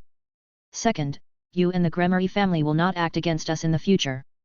As long as you can abide by these two conditions, we also promise not to take action against you again. No one knew what the two were talking about, but when the Heimjima's lord and Agrippa returned to the temple, they faced Akeno and her uncle spoke seriously. Heimjima, can I still keep this surname? Akeno asked while biting her lips with complicated fillings in her heart. Suit yourself. It seemed that he didn't want to say more and Akeno's uncle threw out a sentence and then took his clan members and turned away. She thought that everything was over, but the Heimjima clan will never act against Akeno again, but... Wait. Tenraku's voice stopped her uncle and his party who were about to walk out of the temple. Under the puzzled expression of everyone, Tenraku pointed to Akeno's uncle direction with his broken sword and spoke. It is none of anyone's business, but the insult of breaking the sword must be paid back. I will be back to challenge you someday. Tenraku's expression was strangely calm, though he said what he should have said angrily. I'll be waiting for you, boy. With a deep look at Tenraku, Akeno's uncle no longer stayed and disappeared with his group of people. The magic circle engraved with the emblem of Gremory's house exudes a touch of softness. After Akeno's uncle and his party left, Rias also wanted to take Akeno back to Gremory's house. Tenraku, I don't want to leave you. It was already decided, but the time came for them to part ways. Akeno realized how reluctant she was and hugged Tenraku tightly, and the tears in her eyes rolled out again. You fool, you will only become a careless tomboy with me, study with Miss Rias at Gremory's house. In the future, you will become as beautiful and strong as your mother, and then wait for me to come back to pick you up. Tenraku said softly while stroking the girl's forehead. The decision to let Rias take Akeno was also made by Tenraku after careful consideration. He had no magic talent of his own, nor could he help Akeno in training her. Although he is also extremely reluctant to give her up, keeping Akeno around all the time will only waste a girl's talent and make her miss the best time to study and train. Of course, the more important point is that he has not yet had the strength to protect Akeno. Lord Tenraku, Akeno is already in my peerage and I will not return her to you even if you come back in the future. Perhaps she couldn't stand the look of the two of them as Rias' sour voice was heard. Cough, Miss Rias, you should just call me by my name, and please take care of Akeno. With a slight cough, the two separated awkwardly and Tenraku said to Rias. Humph, Akeno is in my peerage and I will naturally take care of her. Call me Rias, in exchange for this, you will be allowed to call me by my name. Rias replied with a slight hum. Despite the girl's efforts to keep herself look calm as a lady, there was a light blush that couldn't be suppressed. As the eldest girl of the Gremory family, maybe it's the first time she's talked this way to a guy outside the family. With a slightly raised mouth, Tenraku couldn't help but laugh. Who would have thought that this future red-haired princess would beat Tsundere? Tenraku, I will wait for you. Please take care, Lord Tenraku. The time of parting has come and under Tenraku's gaze Akeno, Rias, and Agrippa disappeared into the magic formation. Tenraku just felt sad as he stood alone in the empty temple for a long time. He was feeling dazed and lost, but her expression turned firm. No matter how much it costs or how much effort he needs to put, he wants to become stronger than anyone and stand at the apex of this world. Then, he will never let anyone he cherish leave him. Chapter 15, Vampire. Romania. Straight above the clock tower, a teenager with a sword stood against the wind, and modern buildings full of European atmosphere stood on the ground below him, forming a prosperous and magnificent city. This boy had short black hair, black eyes, and he is standing against the wind. This boy is Tenraku. It has been more than half a year since Akeno and Tenraku parted ways and he embarked on a new journey alone and coming here. When Akeno went out to train in magic, Tenraku, on the one hand, had begun to sharpen his sword arts, but the more important reason he was here was to find the legendary Sacred Gear. Tenraku does not have the ability to practice magic, nor can he awaken the bloodline of his family. Although he has some talent in swords and spirit power, he is still far from being a real genius. Although he has used his own efforts to close some of the gaps, but he alone cannot become the world's top-level powerhouse. Tenraku's true goal has never changed, that is his sacred gear that the mysterious person gave him, Sacred Gear Plunder. He can plunder any other sacred gear for his own use, and he doesn't even have to imagine how terrifying this ability is. At the time, he failed to extract Gauntlet of the Red Dragon Emperor boosted gear not because of his sacred gear, but because he was too weak to withstand the power brought by a Longinus tools that could destroy God. Since it is not possible to seize the too powerful sacred gear, it is better to seize some weak ones first. Regardless of whether he is alone or traveling with Akeno, Tenraku has never stopped looking for sacred gear information. It's just a pity that although almost 2 years have passed now, he still hasn't captured any sacred gear. Although the reason was clear, Tenraku couldn't help but feel bitter and helpless. It is not yet the original time when sacred gears became like dogs that can be seen walking around in the area. It can be fortunate to be selected by the sacred gear system and endowed with sacred gear. Humans who are endowed with them are rare. Often, 1 in 1 million people may not appear. And even if they are given sacred gears, only a very small part of these people can awaken their sacred gear's ability. Often many sacred gear silently lives in the host's body for a lifetime and then transfer to the next after the host's death without even getting activated. Even so, under the huge race base of human beings, there should still be many owners of sacred gears. It is not difficult for Tenraku to find a few. However, this is not the case. Tenraku needs sacred gears but others also need sacred gears, so when a sacred gears awaken in someone, there will be some organizations and forces that would immediately appear and pull them away, and these guys are all Tenraku competitors. Among all competitors, the most arrogant and the most hated by Tenraku are the fallen angels and church. The current Governor-General of Fallen Angel Azazel is an erotic guy in the Holy Bible who fell because he wanted to catch a woman's breast. It is said that he has enjoyed countless beauties in these long years and he did have many harems and women. It seems that because of too much enjoyment, he became a little bored with women. He turned his interest to the research of sacred gears and also established a fallen angel organization named Watchers of the Children of God to collect sacred gear for him. Any owner of sacred gear discovered by fallen angel will be taken back to him for study, and if he does not want to succumb or feel troublesome, he will directly remove it to eliminate a potential threat. Tenraku had inquired into the owner of a newly awakened sacred gear, and when he was about to get his hands on it, he was suddenly broken by several fallen angel and he finally missed out on sacred gear. In addition to the fallen angels, the church is also doing the same thing. And they are doing this under the slogan of Gods and Justice, and most of the owners of sacred gear are willing to turn towards them. It's just that those who have surrendered to chiches get brainwashed into becoming a believer or they are sliced for research, depending on their own luck. Looking at the scenery of the city below, Tenraku couldn't help but sigh slightly. Since leaving, he embarked on a trip to Europe.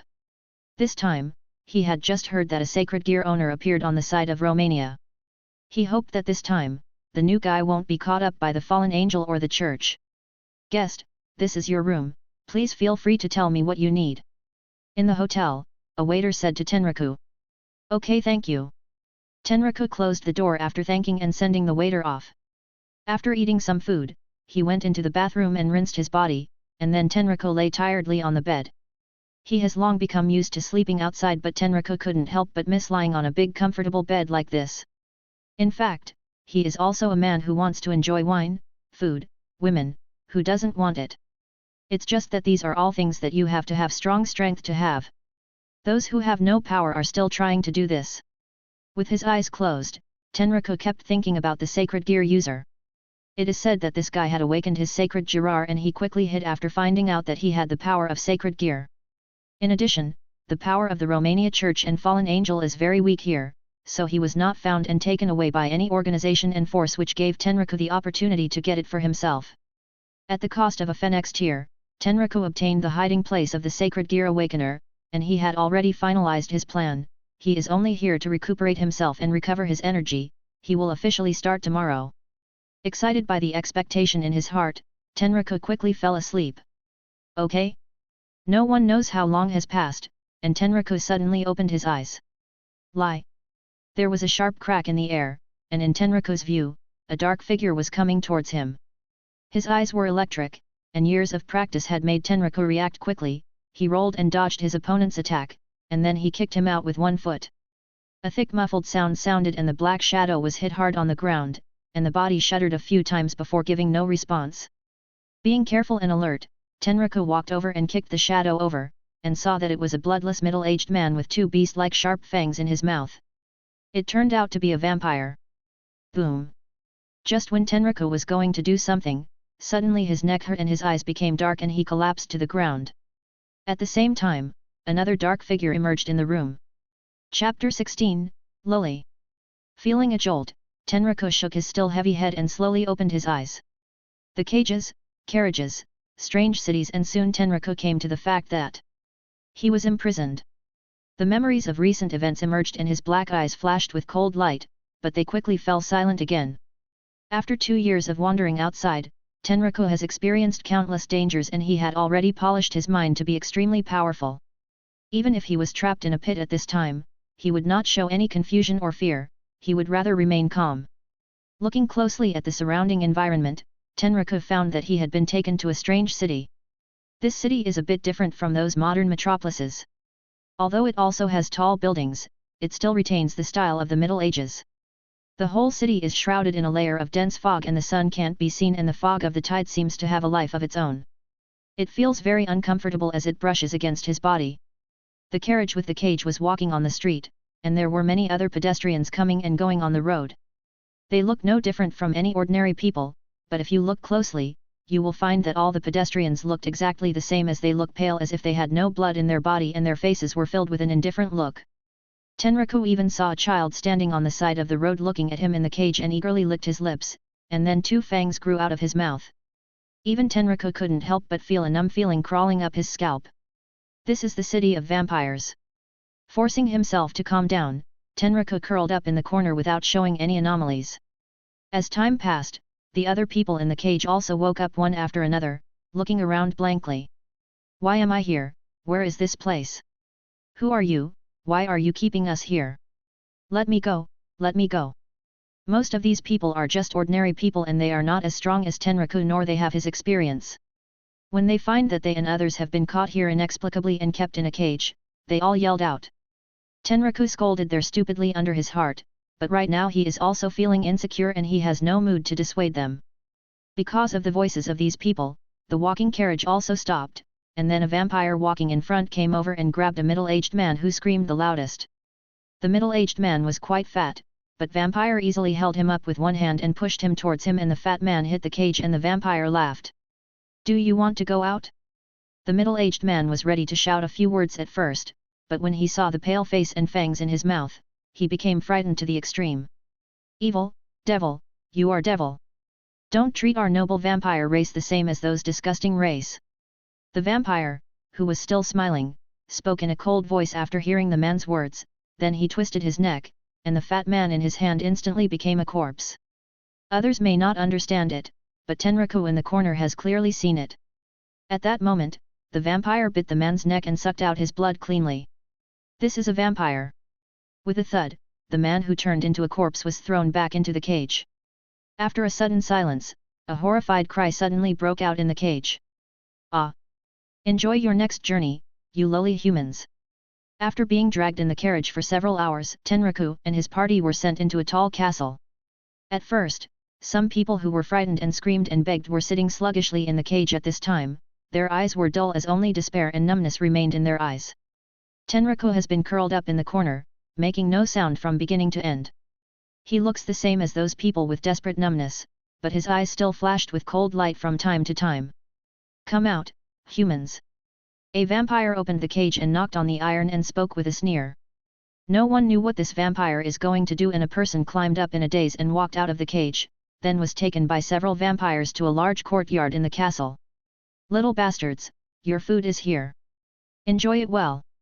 Several vampires pushed Tenraku and his team in, and then closed the door with a smile. Frightened to the extreme, someone immediately wanted to run back and open the door, but no matter how hard they tried, they could not pull the door in the slightest. In the end, they could only continue to slap the door and cry, but no one came to help them. Tenraku, who was mixed within these people, shook his head secretly. The gate and the entire castle were filled with imposed barriers, so these ordinary people with no power would not be able to go out. And instead of thinking about how to escape, it is better to figure out where is here. "Ah, bat, bat!" Suddenly someone shouted, and out of nowhere a bat flew, squeaking and screeching towards the guy who was almost on the verge of freaking out. Frowning, Tenraku took advantage of the chaos to hide behind a pillar. As Tenraku watched, figures appeared from all sides, running after those who were running in terror. But to his surprise, it turned out to be young children. The young ones are 6 or 7 years old and the elders are in their 20s, but they are not ordinary children. Because they have a pair of crimson eyes, and they have fangs in their mouths. They are little vampires or the children of the vampire. One by one, these little vampires threw themselves at the frightened humans when they appeared. Some people rebelled, some fled, but it had no effect. Vampires have a very good ability to move at a very high speed, even if Devil's Posse's magic, they are not necessarily their opponents. Even if these guys are the little vampires, but they are very strong than ordinary people. Soon the whole castle was full of blood-sucking noises mixed with screams. After sucking and drinking, a small vampire gathered in the courtyard and looked in the direction of the pillars where Tenraku was hiding. "Come out, human, I can already smell you." A slightly naive voice sounded, and Tenraku stopped hiding and came out from behind the pillar. A little vampire stared at Tenraku. An ordinary person would have been scared and collapsed by those crimson eyes, but Tenraku looked as usual and he looked at the little vampire without any fear. Tenraku saw a very fat vampire standing at the front of him, with his nose in the air and his belly in the air, and a horrid expression on his round, clearly amused face. Presumably, this is the leader of these little vampires. "Human, are you not afraid of us?" Looking at Tenraku's calm look, the little fat vampire was surprised. "Why should I be afraid of you?" Tenraku asked back. "Because we will suck your blood and kill you." Exposing his 2 fangs, the little fat vampire had a vicious expression on his face, and the other little vampire also showed their fierce eyes, one by one. "Then come and suck it." To their surprise, Tenraku not only wasn't afraid but he also invited them to drink their blood. The little fat vampire could not help but feel suspicious. He has a feeling that this human had some bad intentions, but he thought that he was a vampire. Why should he be afraid of a weak human being? And now, in the presence of his own, he could not cower and lose face. "Hey, human, it's good that you have realized my superiority. Hurry up and bring your neck here." Walking towards Tenraku, the little fat vampire ordered aggressively. It's just that Tenraku didn't come to offer his neck as the vampire ordered, but punched the little fat vampire's stomach with a fist. "I won't be presenting my neck, remain satisfied with my fist." Blowing on his fist, Tenraku's face looked playful. Cold sweat flowed on the back of the little fat vampire as he trembled on the ground in pain. Then the fat vampire pointed to Tenraku and spoke angrily. "Human, human, you cheated." Chapter 17. "Fool, what are you doing? Attack him." Looking at his group of people who were still standing in their positions stupidly, the fat vampire shouted angrily. "Damn that human, he dared to hurt Lord Herbert. Bid him, suck out his blood. Everyone, rush at him together, don't let him run away." The group of small vampires who finally reacted were also furious and they rushed at Tenraku while yelling. After taking back his fist, Tenraku sneered slightly. He may have no choice but to leave the large group outside, but he is not afraid of this small group of vampires. Bang bang bang! Ah! Suddenly there was a scream from fist to flesh in the castle. Under the foolish eyes of the little fat vampire, his men were beaten black and blue by Tenraku and they all bowed to the ground and howled one by one. One of the tenacious little vampires showed his fierce glance, and desperately tried to rush over to bite Tenraku's neck. As a result, Tenraku's fist knocked both small fangs out of his mouth. He was in so much pain that he started to see stars around his head and he cried out on the ground. Now, do you still want to suck my blood? With a grin on his mouth and squinting eyes, Tenraku walked towards the little fat vampire step by step. Devil, devil, you are a devil. Don't come here. Where there was the arrogant look before, the little fat vampire looked frightened now and he looked at Tenraku as if he were looking at some kind of monster, and then he turned into a bat and escaped.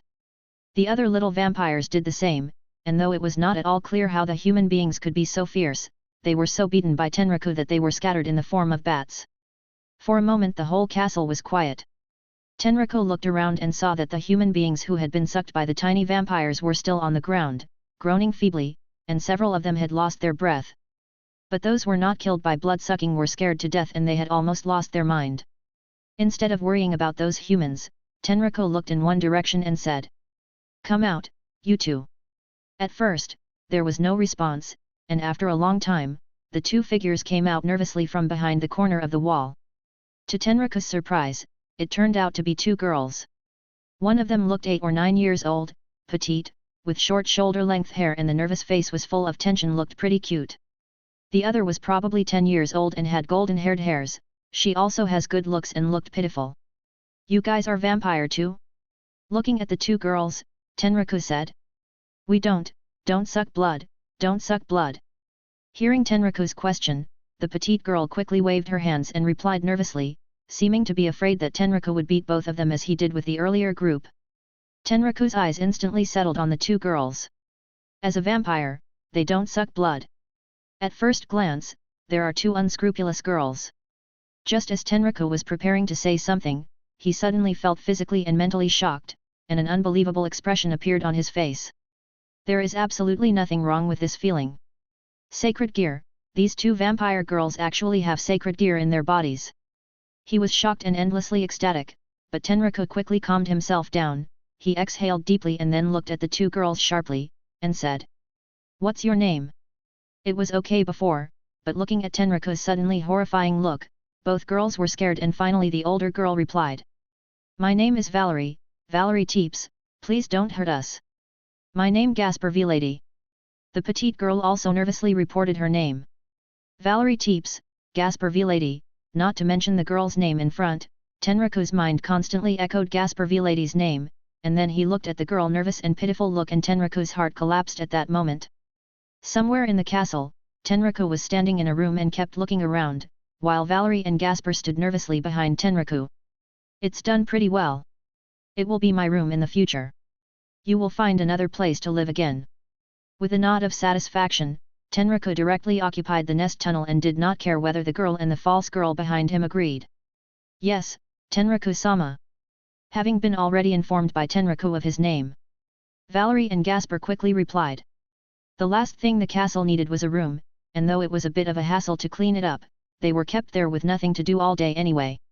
As long as Tenraku doesn't hurt them, the rest is nothing to them.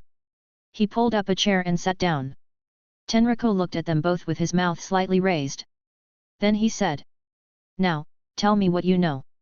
Vampire's business, your own business, and this castle's business, everything you know." Not knowing what the other party wants to do, the girl and the pseudo-girl are feeling uneasy, but faced with the person in front of them, they also have to yield and they began to tell him everything they know. Tenraku listened quietly and intervened occasionally to ask some questions. After the two of them recounted the information, he finally figured out the general situation. Hundreds of years ago, the vampire world had a huge break due to an event, resulting in Teeps faction headed by patriarchy and Carmilla faction headed by feminism. These are things that Tenraku himself has heard, and after hearing Valerie and Gasper's story, Tenraku realized that he was in the territory of Teeps faction. Gasper is a descendant of the famous Vlady family in Teeps faction, and Valerie is a descendant of the royal Teeps, but they are not purebred vampires, but a hybrid of vampire and human. It's not just them, including the little fat vampire who was beaten by Tenraku and the other little vampires, they are all mixed races of various families. Vampires are a highly racial and extremely bloodline race. They regard humans as food and livestock, and their offspring with humans are also called hybrids, and their status is optional. And this castle is the place where the Teeps vampire clan can find their mixed offsprings. No matter which world or race, everything and everyone has its dirty dark side, not to mention vampires, an already cold-blooded race, Tenraku didn't sigh much, and he didn't plan to change anything. The only thing he thought was how to escape from here. Dismissing both Valerie and Gasper, Tenraku stood in front of the window and lost in thought. Although he is a bit powerful and can rule like a king in this castle, it was impossible for him to escape from the territory of any vampire. However, it is not hopeless. The key lies in the sacred gear in Valerie and Gasper. Chapter 18. Tenraku had watched the high school DxD when he was in his previous life. Because he found it interesting, he also read the original novel at that time. Although he has forgotten many things in the past, he still remembers some important things. Before Valerie and Gasper's remarks, some information that he had forgotten also appeared in Tenraku's mind. Valerie uses the legendary Sacred Gear Holy Grail of the Secluded World Sephiroth Graal, although it is not a real holy relic but it can heal the wounds and resurrect the dead. To say that Tenraku is inattentive to this is fake. Valerie has not yet awakened the power of her sacred gear. It can be said that it is the best time to seize it, but it is reasonable for Tenraku to know that he must never do so. If he absorbs the Holy Grail of the Secluded World Sephiroth Graal, then the result would only end in an explosion. His body cannot bear the power of Longinus tools that destroy God even now. In other words, there is one and only one target that Tenraku can capture, and that is Gasper. Gasper owns the Sacred Gear Evil Eye that stops the world-forbidden Baylor view and has long awakened the power of Sacred Gear. This Sacred Gear has a very special ability to freeze the time of all objects in the host's line of sight. It's just that Gasper himself is too weak to control this power, often causing his Sacred Gear's ability to run widely without any control. Of course, these things are still secondary. The most important thing is that this Sacred Gear's level is not very high, which is suitable for the current Tenraku. However, Tenraku had to consider some things before taking it. Others may not be very clear about it, but Tenraku knows that Gasper is not an ordinary hybrid vampire, but he is the reincarnation of demon god Baylor's conscious fragments.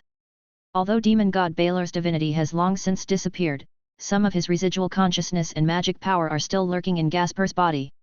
If Tenraku rashly seized the sacred gear in Gasper's body, once the consciousness and magic power of the demon god Baylor are alarmed, even Tenraku dare not imagine the consequences. Therefore, for Gasper's sacred gear, it can only be given willingly and not taken forcibly. Standing in front of the window and exhaling slightly, Tenraku rubbed his forehead. He had to seize a sacred gear and then he had to escape from here. He still needs a good plan. In the next few days, Tenraku lived in the castle. He usually trained, and when he was feeling bored, he let Valerie and Gasper take him around the castle. If it wasn't for the fact that he is trapped here, his life is surprisingly comfortable. Although in the beginning, the little fat vampire named Herbert and his group tried to take revenge on Tenraku, but after being beaten by Tenraku several times, they became honest and no longer dared to do anything to him. Including Valerie and Gasper, these mixed-blood vampires in the castle are all abandoned by their families. If they were pure-blooded vampires, they would be getting educated and trained in their families, but because of the fact that they are hybrid and some have low human bloodline, they do not have that luxury. They can only be imprisoned and wait for death. Mixed-blooded vampires do not have to rely on blood to survive like pure-blooded vampires. They can also eat human food to consume their energy. The castle also stores a lot of food for them. As long as they are willing to do some work, they will basically not starve to death. But according to Valerie and Gasper, every once in a while the guys from outside would send some humans in to let the little vampires suck their blood.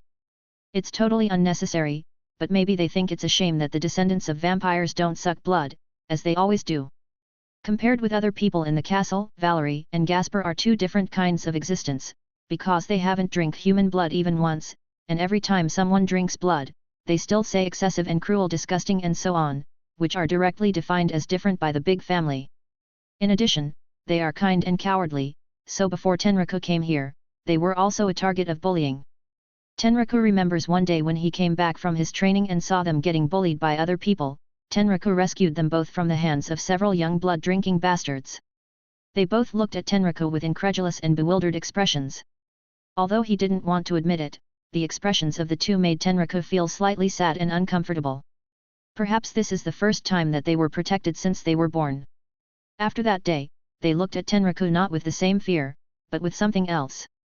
Every day, no matter what Tenraku did, they would follow, and Tenraku acquiesced in their actions. Gasper, cheer up a little. Don't come near me. That night, Tenraku was taking a shower and preparing to rest, and suddenly the voices of Valerie and Gasper came from the next room. Frowning, he didn't know what happened, and Tenraku put on his clothes and walked out of the room. Valerie, what happened? Tenraku asked as he reached the next room. He saw Gasper curling up in the corner and crying, while Valerie was standing at a loss. Tenraku-sama, Gasper, he. The panicked Valerie wanted to explain to Tenraku, but she didn't make any sense. Tenraku was too lazy to listen to her explanation and he directly walked towards Gasper. Don't come near me. Gasper suddenly raised his head and shouted as if he felt Tenraku approaching. He saw that his red eyes were emitting a kind of strange light, and when Tenraku looked at him, he felt that his whole body was frozen by a mysterious force. When he came back to his senses, Gasper had appeared in the corner on the other side. "WWW, I didn't mean it. Looking at the crying Gasper, Tenraku naturally understood what was going on. This is the power of Evil Eye that stops the world forbidden Baylor view. Tenraku couldn't help shaking, this was the power of a sacred gear, and in the moment just now, he could not even resist it. Needless to say, Gasper's sacred gear is going haywire again, but Tenraku's eyes are shining because it seems that this is the opportunity he has been waiting to seize this sacred gear. Gasper, do you hate your sacred gear's power? Tenraku asked before reaching Gasper. WWW, hate it, the cursed sacred gear's power, I hate it. If it weren't for it, everyone wouldn't hate me, and my father wouldn't hate me anymore. I don't want to see everyone getting frozen anymore. WWW woo. Gasper replied while crying bitterly. Vampires are a race that excludes gods, angel, devil. They are self-arrogance to the extreme. In their eyes, there are only two creatures in the world, vampire and non-vampire. Since ancient times, there have been many sacred gear owners among the vampire hybrids, but without exception, they were all either imprisoned or killed by vampires. Gasper always thought that everyone didn't like him because he owned a sacred gear, but he didn't know that the real reason was. Tenraku did not intend to tell Gasper the truth now. In order to escape from here, it is necessary for Tenraku to have the evil eye that stops the world forbidden Baylor view. And now, he finally has the opportunity to seize it. Stroking Gasper's forehead, Tenraku said, Gasper, since you hate your sacred gear power so much, then give it to me. Chapter 19, The First. Can you really take it, Tenraku-sama? Looking at Tenraku with tears in his eyes, Gasper looked incredulous, but there were more surprises and excitement in his eyes. I can, if you want to give it to me. With a nod, Tenraku replied seriously. I will. Tenraku-sama, please take it away from my body, I really don't want this power anymore. With tears still running down on his face, Gasper's expression was filled with eagerness. He loathed his sacred gear, he loathed the curse given to him by God. He had thought many times about abandoning it, but there was no way. Now he finally saw a glimmer of hope. Valerie, keep the windows and doors closed. No matter what you hear later, you are not allowed to come in without my orders. Looking at Valerie on the side, who was still confused, Tenraku ordered. Yes, Tenraku-sama. These days, both of them have become accustomed in obeying Tenraku's instructions, and she have confidence that Tenraku will protect her and Gasper. Tenraku-sama, what shall I do to give you the sacred gear? Close your eyes, don't think of any resistance, just leave the rest to me. Oh. This opportunity is rare for both of them. Gasper closed his eyes following Tenraku's order, and Tenraku exhaled deeply to calm down his mood, then he raised his hand and launched the ability of Sacred Gear Plunder. If there were some other people present at this time, they would have been stunned, because Tenraku's hand directly fell into Gasper's chest. Caught. The hand submerged in Gasper's chest had grabbed the sacred gear inside him. Tenraku's eyes flashed sharply, and he couldn't help getting excited. But the next step is the most critical one, he wants to extract the sacred gear inside Gasper. Tenraku-sama, this is so uncomfortable, I feel terrible. Gasper suddenly showed a painful look on his face. Don't resist, hold on. Tenraku shouted as the expression on his face changed. He had felt a dark violent force in Gasper that can wake up at any time. Tenraku has no doubt that as long as Gasper shows any irresistible thoughts at this moment, his entire arm will be torn into pieces by that violent force. Little by little, the sacred gear was taken out of Gasper's body. Tenraku's forehead was already sweating coldly, and the pain on Gasper's face became more and more intense, and finally, he could not help screaming. I want to persevere, I will persevere. I don't want this cursed power anymore. Ah! With Gasper's scream, the sacred gear was finally extracted from his body. Gasper collapsed to the ground as the sacred gear in his body was taken away and he completely fainted, and Tenraku looked at the radiant vertical eye-shaped treasured jade in his hand. He was unable to recover for a long time. He did it, he finally did it, he finally captured his first sacred gear.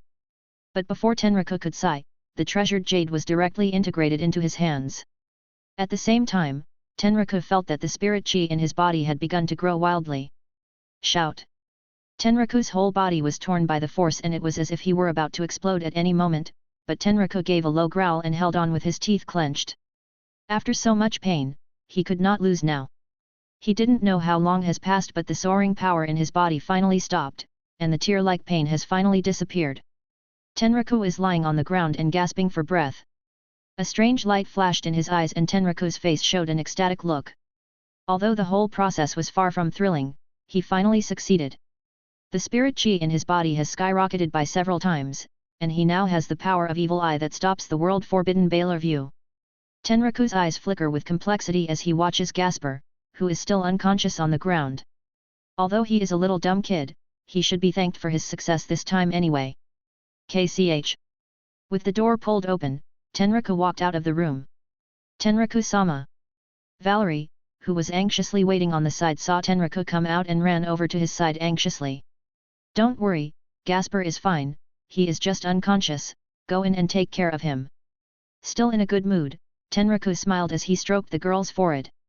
Taking any sacred gear with Sacred Gear Plunder will not result in the loss of the host life, but they will temporarily fall into a coma-like state because of weakness. They just need to take a rest. In the future, in addition to not being able to use the sacred gear power, it will not leave any harm. After hearing Tenraku's words, Valerie breathed out a sigh of relief. Gasper's scream scared her before. She wanted to rush inside several times, but she didn't do it out of the trust she had for Tenraku. Yes, Tenraku-sama. Feeling the hand on her forehead, Valerie couldn't help but blush and hurried into the room to see Gasper. With a slight laugh, Tenraku shook his head and returned to his room. Closing the door of the room, Tenraku leaned on the back of the door, and then his calm lips gradually twisted. Deep laughter came out of his mouth and the sound grew louder and louder, and finally turned into a crazy laugh. Oh, how long had he waited for this day? He has been called a waste of the Phenex family. He has experienced the danger of life and death countless times because he was too weak to protect the people he cherishes. What a terrible memory. However, these have become a thing of the past. He finally took the first sacred gear and will take more and more in the future. He will become stronger than anyone else, he will stand at the apex of this world, he will get whatever he wants. The laughter continued for a long time, and it wasn't until all the negative emotions accumulated in these years were released that Tenraku gradually calmed down. He closed his eyes, took a few deep breaths, and when Tenraku opened his eyes again, there was no longer any negative, oppressive emotion in him. Instead, he was pure and flawless, as if he had some kind of growth and purification. Yes, he was purified, and after countless hardships and efforts, he finally took the most important step.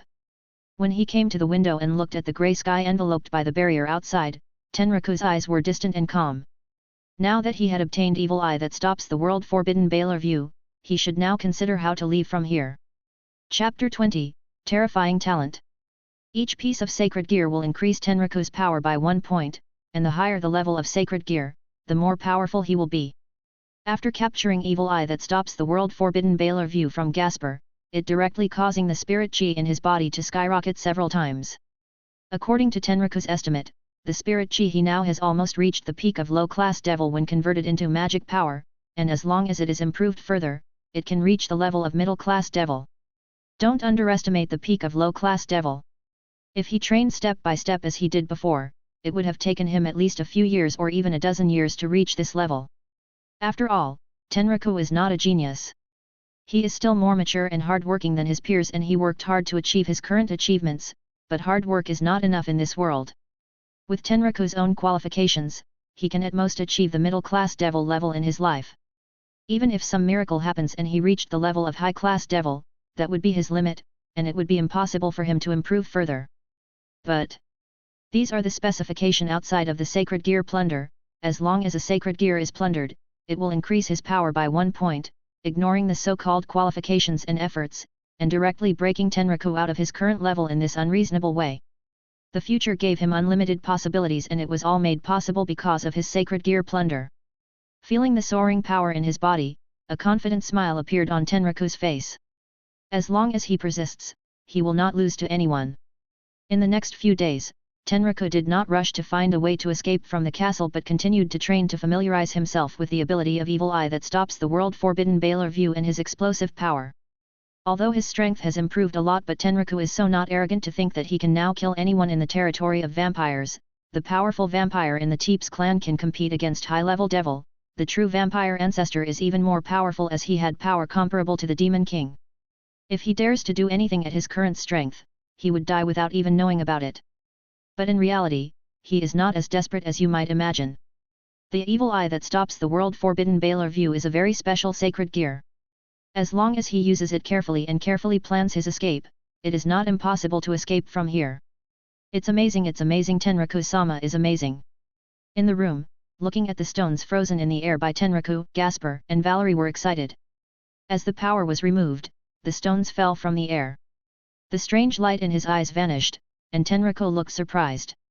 In just a few days, he had perfectly controlled the forbidden Bailer View's ability to arbitrarily freeze the time of everything in his sight. Even Tenraku himself did not expect that he would be able to control this sacred gear with such ease. Did he have a terrifying talent in this regard? No, maybe this is not Tenraku's talent, but because of the Sacred Gear Plunder, but why does it matter? Anyway, it belongs to him now. Gasper, how are you feeling these days? Although not a hero, Tenraku doesn't think he is the kind of villain who crosses the river and demolishes bridges so someone else can't. Tenraku asked, looking at Gasper on the side. Well, I feel very good, Tenraku-sama. It was the first time anyone other than Valerie cared about him this way, and Gasper replied with a touch of emotion. He has indeed felt very good these past few days. Although he was a little weak when the sacred gear was taken from his body and he was in an unconscious state all day, but after waking up, he was full of energy and could jump around. Except for losing his sacred gear's ability, nothing else has changed. After finally getting rid of his curse power, Gasper only felt that he had never been as relaxed and happy as he is now. Well, yes. Today is a day of celebration, and I will make you a feast myself. Valerie, Gasper, come and help me, too. Ah yes, Tenraku-sama. After dinner, Gasper lay on his chair with his propped stomach, with a happy and contented look on his face. It's so delicious, the dishes made by Master Tenraku were so great. Valerie on the side is almost the same. There are two shallow blushes on her face, which makes the beautiful and pretty girl look more and more fascinated. Gasper only felt that he had never been as happy as he is now. Herbert dared not bully him and Valerie anymore, and he finally got rid of the power of the cursed sacred gear and lived with Tenraku-sama and Valerie like this. Gasper feel like he is in heaven. Valerie, Gasper, do you want to take a look at the outside world, the real free world outside? Tenraku's voice suddenly sounded in the ears of the two.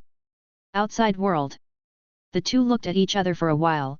At first they were a little dazed, but after that initial reaction, their eyes were filled with a surprising longing. Not just them, everyone in the castle would be willing to do anything to go out. To go and see the outside world. Tenraku-sama, oui. Valerie and Gasper stared at Tenraku in a desperate manner, and their faces were filled with excitement. Looking at the two of them, Tenraku's mouth raised slightly as he said. If you want to, then be prepared, in a few days I will take you out of here to see the outside world, the truly free world. Grab him, don't let him run away. Over here, hurry up. Fool, you are squeezing me. In the courtyard in the castle, the little fat vampire Herbert and other small vampires are playing the game of catching the bat. The so-called catching the bat is to make one of them turn into a bat and fly around in the castle, and then the other people would keep chasing behind him. If the bat is caught, everyone will beat him up. This is a game devised by this little vampire who has nothing to do with it. Of course, Herbert, who is the head of these guys, will always be the bat. Incidentally, there are no other people in the entire castle except Tenraku, Gasper, Valerie, and the little vampires. The humans who were thrown in with Tenraku have all gone to heaven. Some of them died of mental breakdown and hopelessness, some died of unbearable circumstances and committed suicide, but a few were killed by the little vampires. Those dead guys were carried by the little vampires to the high walls of the castle and thrown out. Someone outside will naturally clean their bodies. Only the freak Tenraku is alive. Not only is he still alive and well, but also has a very nourishing life. He had formed a team with Gasper and Valerie and had stopped the little vampires from fighting these two, and he had become domineering. Chapter 21, Use. Hey, Herbert, Tenraku-sama has asked you to come see him. The little fat vampire Herbert was having fun, and Gasper's voice suddenly sounded behind him. Turning around, Herbert looked at Gasper and he couldn't help but raise his eyebrows. Sure enough, this coward who cried all the time had dared to yell at him. That human is calling me, why? The expressions on Herbert's face were a little unsightly. That human couldn't even come by himself and he even wanted to let him come to him?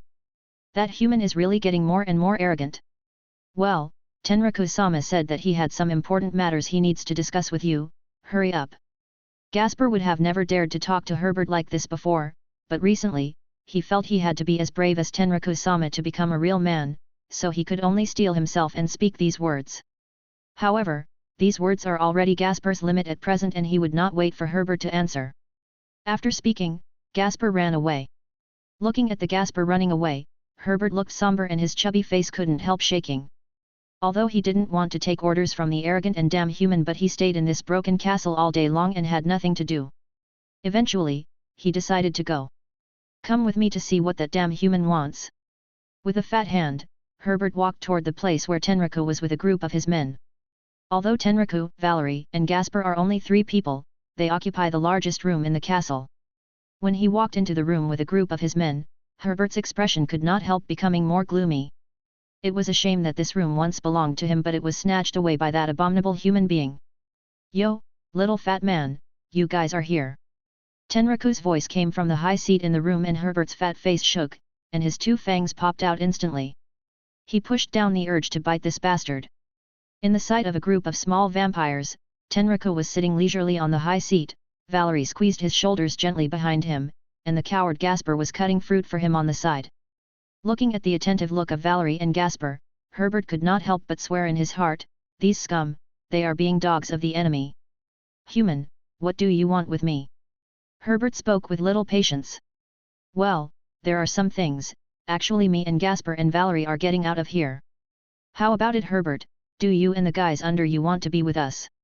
Too lazy to talk nonsense with this little fat vampire, Tenraku also replied. That's impossible. Herbert shouted after hearing Tenraku's words, and the other little vampires were in shock. They never imagined that this human would even want to escape from here. He didn't know how terrifying the guys outside were. Well, why is it impossible? I naturally have my way. You just have to decide whether you want to work with us or not. Tenraku replied faintly.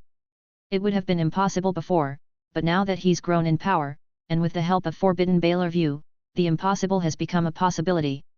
Seeing that Tenraku didn't seem to be joking, the group of small vampires couldn't help but become excited, and even Herbert's eyes flickered, and after a long thought, he said. Humans, why are you telling us this? With his red eyes fixed on Tenraku, Herbert would not believe that Tenraku had told them such an important thing out of the goodness of his heart. This cunning human definitely has some other purposes. Because we want to get out of here and you also want to get out of here, and the more people there are, the more chaos there would be and the better chance we have of getting out. We would use each other, that's all. Shrugging his shoulders, Tenraku spoke as he had no intention of hiding this. After all, the risk of the 3 of them alone getting out is too high. Even if they break out, they will be chased and hunted down by the vampires outside, but if they had got Herbert and the little vampires on their side, then they would make a mess of things and attracted the attention of the outsiders, and the 3 of them would have had a much better chance of getting out. As if he had not thought that Tenraku should have such an idea, Herbert, who had heard it, looked sullen and angry, but he believed Tenraku's reason, for he would have done the same if he had been himself. But this human wants to use himself, why can he not use this human too, as long as he can really escape from here? That's something we need to think about. Instead of immediately agreeing to Tenraku, Herbert said instead. You go back and think about it, but you'd better decide quickly. The next time those guys out there send someone in is when we act. As if anticipating such an answer, Tenraku said with a nonchalant wave of his hand. Humph, let's go. With a snort, Herbert left with a group of small vampires. As for how they decided to go back, it was not Tenraku's concern. Tenraku-sama, will Herbert and others agree to your proposal? As she continued to gently massage Tenraku's shoulder, Valerie worried about this plan. Relax, they will agree. The corners of Tenraku's mouth were slightly raised as he knew what this girl is worried about, but he is absolutely confident about his plan. A group of wild dogs that have become mad while locked up, as long as you open any gap of hope for them, they will desperately squeeze out. Sure enough, after 3 days, Herbert and a group of excited little vampires were all ready to go and appeared in front of Tenraku. It seems that you are all ready. Tenraku smiled as he looked at Herbert and the small vampires behind him. Well, human, I hope you're not just talking big. His nose was in the air, and although Herbert tried to act as if he was calm, the wobbling little fat face told that he was nervous too. With a chuckle, Tenraku said no more but gives Gasper and Valerie, who are equally nervous, a quick look to get them ready. As usual, today is the day when those guys out there send in new humans, and the gates that have been closed will be opened, and that will be their only chance. After several hours of anxious waiting, the gates of the castle were slowly opened. Chapter 22, Smiling Face. Little bastards, food for you again. The gate where the barrier was applied slowly opened, and then a few vampires escorted a group of humans in, but when they saw Tenraku and Herbert standing in front when they were supposed to be all inside, they couldn't help but stunned.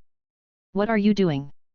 The vampire, who was at the forefront, wanted to ask something, but Tenraku did not give him a chance at all. A strange light flashed in his black pupils, and the Sacred Gear's ability was instantly activated. Evil eye that stops the world-forbidden Baylor view. An invisible realm had spread out, and whatever Tenraku saw, whether human or vampire, was frozen in time. Now, not wanting to lose this opportunity, Tenraku rushed forward and quickly punched several vampires to the ground with his fist strengthened by spirit chi, and then released the ability of Evil Eye. You guys are still here, run away if you don't want to die. Tenraku shouted at a group of humans who were still in a daze and had no idea what was happening. Run away. No one knew who was the first to react, and then all humans ran out in a crazy way. They are clearly living their peaceful lives, but then they were suddenly caught by this group of vampires and their will to live soon collapsed. No matter where they are, and where they went, they just want to escape from here. Not only those humans, Herbert and the small group of vampires were also cheering, and they became excited. Although they don't know how Tenraku did it, now it doesn't matter, and they can't wait to turn into bats and fly out. Tenraku-sama, let's run away. His face was flushed with excitement, and Gasper and Valerie ran beside Tenraku and said. However, Tenraku sneered and shook his head. We are not in a hurry, wait a second. Picking up an iron sword from the ground, Tenraku didn't rush to take Gasper and Valerie to escape, but pierced through the hearts of several vampires on the ground and completely finished them. The guys in front were nothing but the bait that Tenraku released, and when they rushed out to make a mess and create chaos, then it would be the best time for the three of them to escape. Although Valerie and Gasper didn't understand what Tenraku is doing, they have absolute trust in Tenraku and they didn't ask much. Anyway, they were determined to do whatever Lord Tenraku asked them to do. After waiting for a few minutes, Tenraku's forehead was slightly sweaty, and his eyes lit up until he heard a noise from outside. Let's go! With a loud shout, Tenraku rushed out first, and Gasper and Valerie quickly followed. There are also many civilians in vampires' territory. As expected by Tenraku, the escaped humans and the small vampires caused a chaos outside. There were people chasing and escaping on the streets, and no one noticed Tenraku. With Gasper and Valerie, they tried their best to escape out of the city and chose those remote roads as far as possible. They encountered other vampires several times, but Tenraku killed them with the ability of the Evil Eye. After escaping from the town, the three of them penetrated into a forest, breathing heavily with their mouths while leaning on the tree trunks. They were so excited that they finally lost their breath after running here. As long as they ran out of this forest, they could completely escape vampires' territory. Oh, Tenraku-sama, why is it getting foggy? Gasper seemed to find something and spoke while gasping for breath. Tenraku and Valerie couldn't help but look around them. They saw that a thick layer of fog had appeared in the forest without them knowing, and it was quickly spreading towards them. Not good. Tenraku couldn't help but look shocked. It is said that some powerful vampires can not only become foreign-shaped bats, but they also have the ability to control the fog. Fog can keep them out of the sun, used as a barrier, and can even be used as an attack weapon. Before Tenraku could say anything more, the clouds of mist gathered and condensed rapidly into a giant tiger, which then gave a roar and, with its long foggy tail, rushed at them. Look out! It was too late to escape, so Tenraku pushed Gaspar and Valerie out as hard as he could. The tiger crashed to the ground, and the two people shouted that they were thrown out by the violent airflow. Valerie rolled far away on the grass before stopping, and Tenraku flipped through the air for a few laps and finally fell back to the ground in shock. But Gaspar was not as lucky as the two of them. When he was blown out by the turbulent airflow, he hit his head on a stone and fainted. Crap! With a curse, Tenraku hurried over to pick up Gaspar, and then slapped on his face a few times, but the kid did not wake up. Valerie, how are you? Tenraku had no choice but to carry Gaspar on his shoulder and then went to check on Valerie. Tenraku-sama, I. There was a painful expression on Valerie's face as she exposed one of her legs to Tenraku, which was covered with a long trail of blood. One fainted away, one leg was wounded, and Tenraku's heart sank instantly to the bottom of the valley. The fog tiger dissipated after the attack. It seems that the enemy that remotely controls the fog cannot use it to attack continuously, but the situation at this moment is still not very optimistic, because Tenraku has seen several vampires quickly rushing towards here. There are a few more over there. Damn that bastard, damn human. Catch them, don't let them escape. Exhaling slightly, Tenraku calmed down at this critical moment, and seemed to make some kind of decision under his heart as he stroked Valerie's forehead. Valerie, now I can only take one of you out. Although it is a bit cruel, Gaspar has fainted, so I can only let you choose. Taking one of them with Tenraku's current strength is a bit of a stretch. If he takes them both, he will end up getting captured. But to Tenraku's surprise, the girl's face did not show panic as he had imagined. Instead, she smiled a little. Tenraku-sama, please take Gaspar with you. Gaspar was sent into the castle by his family at an early age and has been looking forward to the outside world. The time I lived with Tenraku-sama and Gaspar was the happiest time of my life, although I am very, very reluctant, but... Please, you must escape. Speaking till now, the young girl had already burst into tears. With a sigh, Tenraku couldn't help but turn his head to the side. He knew it would be like this. However, Tenraku was not the kind of indecisive person and he wiped the girl's tears and said, Valerie, stay alive and wait for us, wait for Gaspar and me to come back to save you. Yes, no matter how long, I will wait for Tenraku-sama and Gaspar, I will wait for you to come back to save me. Nodding her head, the girl firmly believed in Tenraku's promise.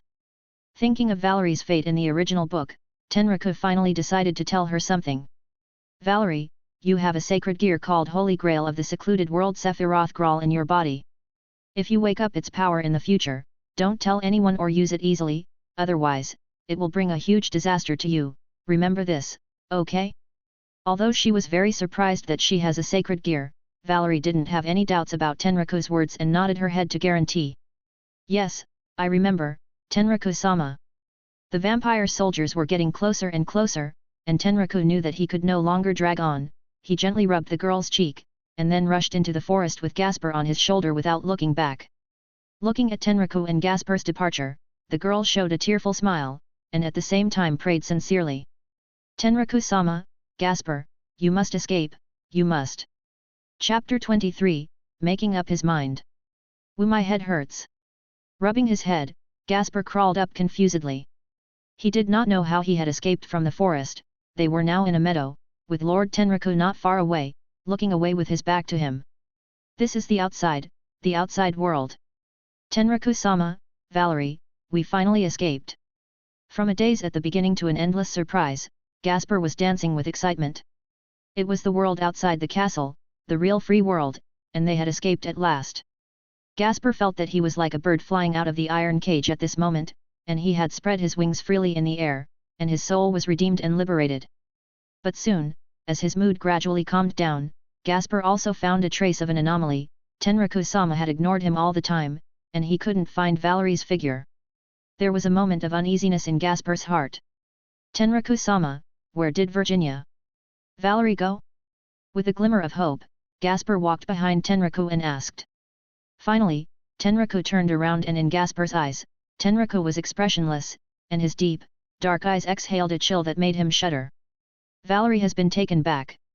The calm voice of Tenraku fell like a thunderbolt to Gaspar's ears. Taken back, Valerie has been taken back. Tenraku-sama, you must be scaring me, right? Valerie, hey, Valerie, where are you? Come out. He knew that Tenraku would not make such a joke, but he was not willing to accept this reality.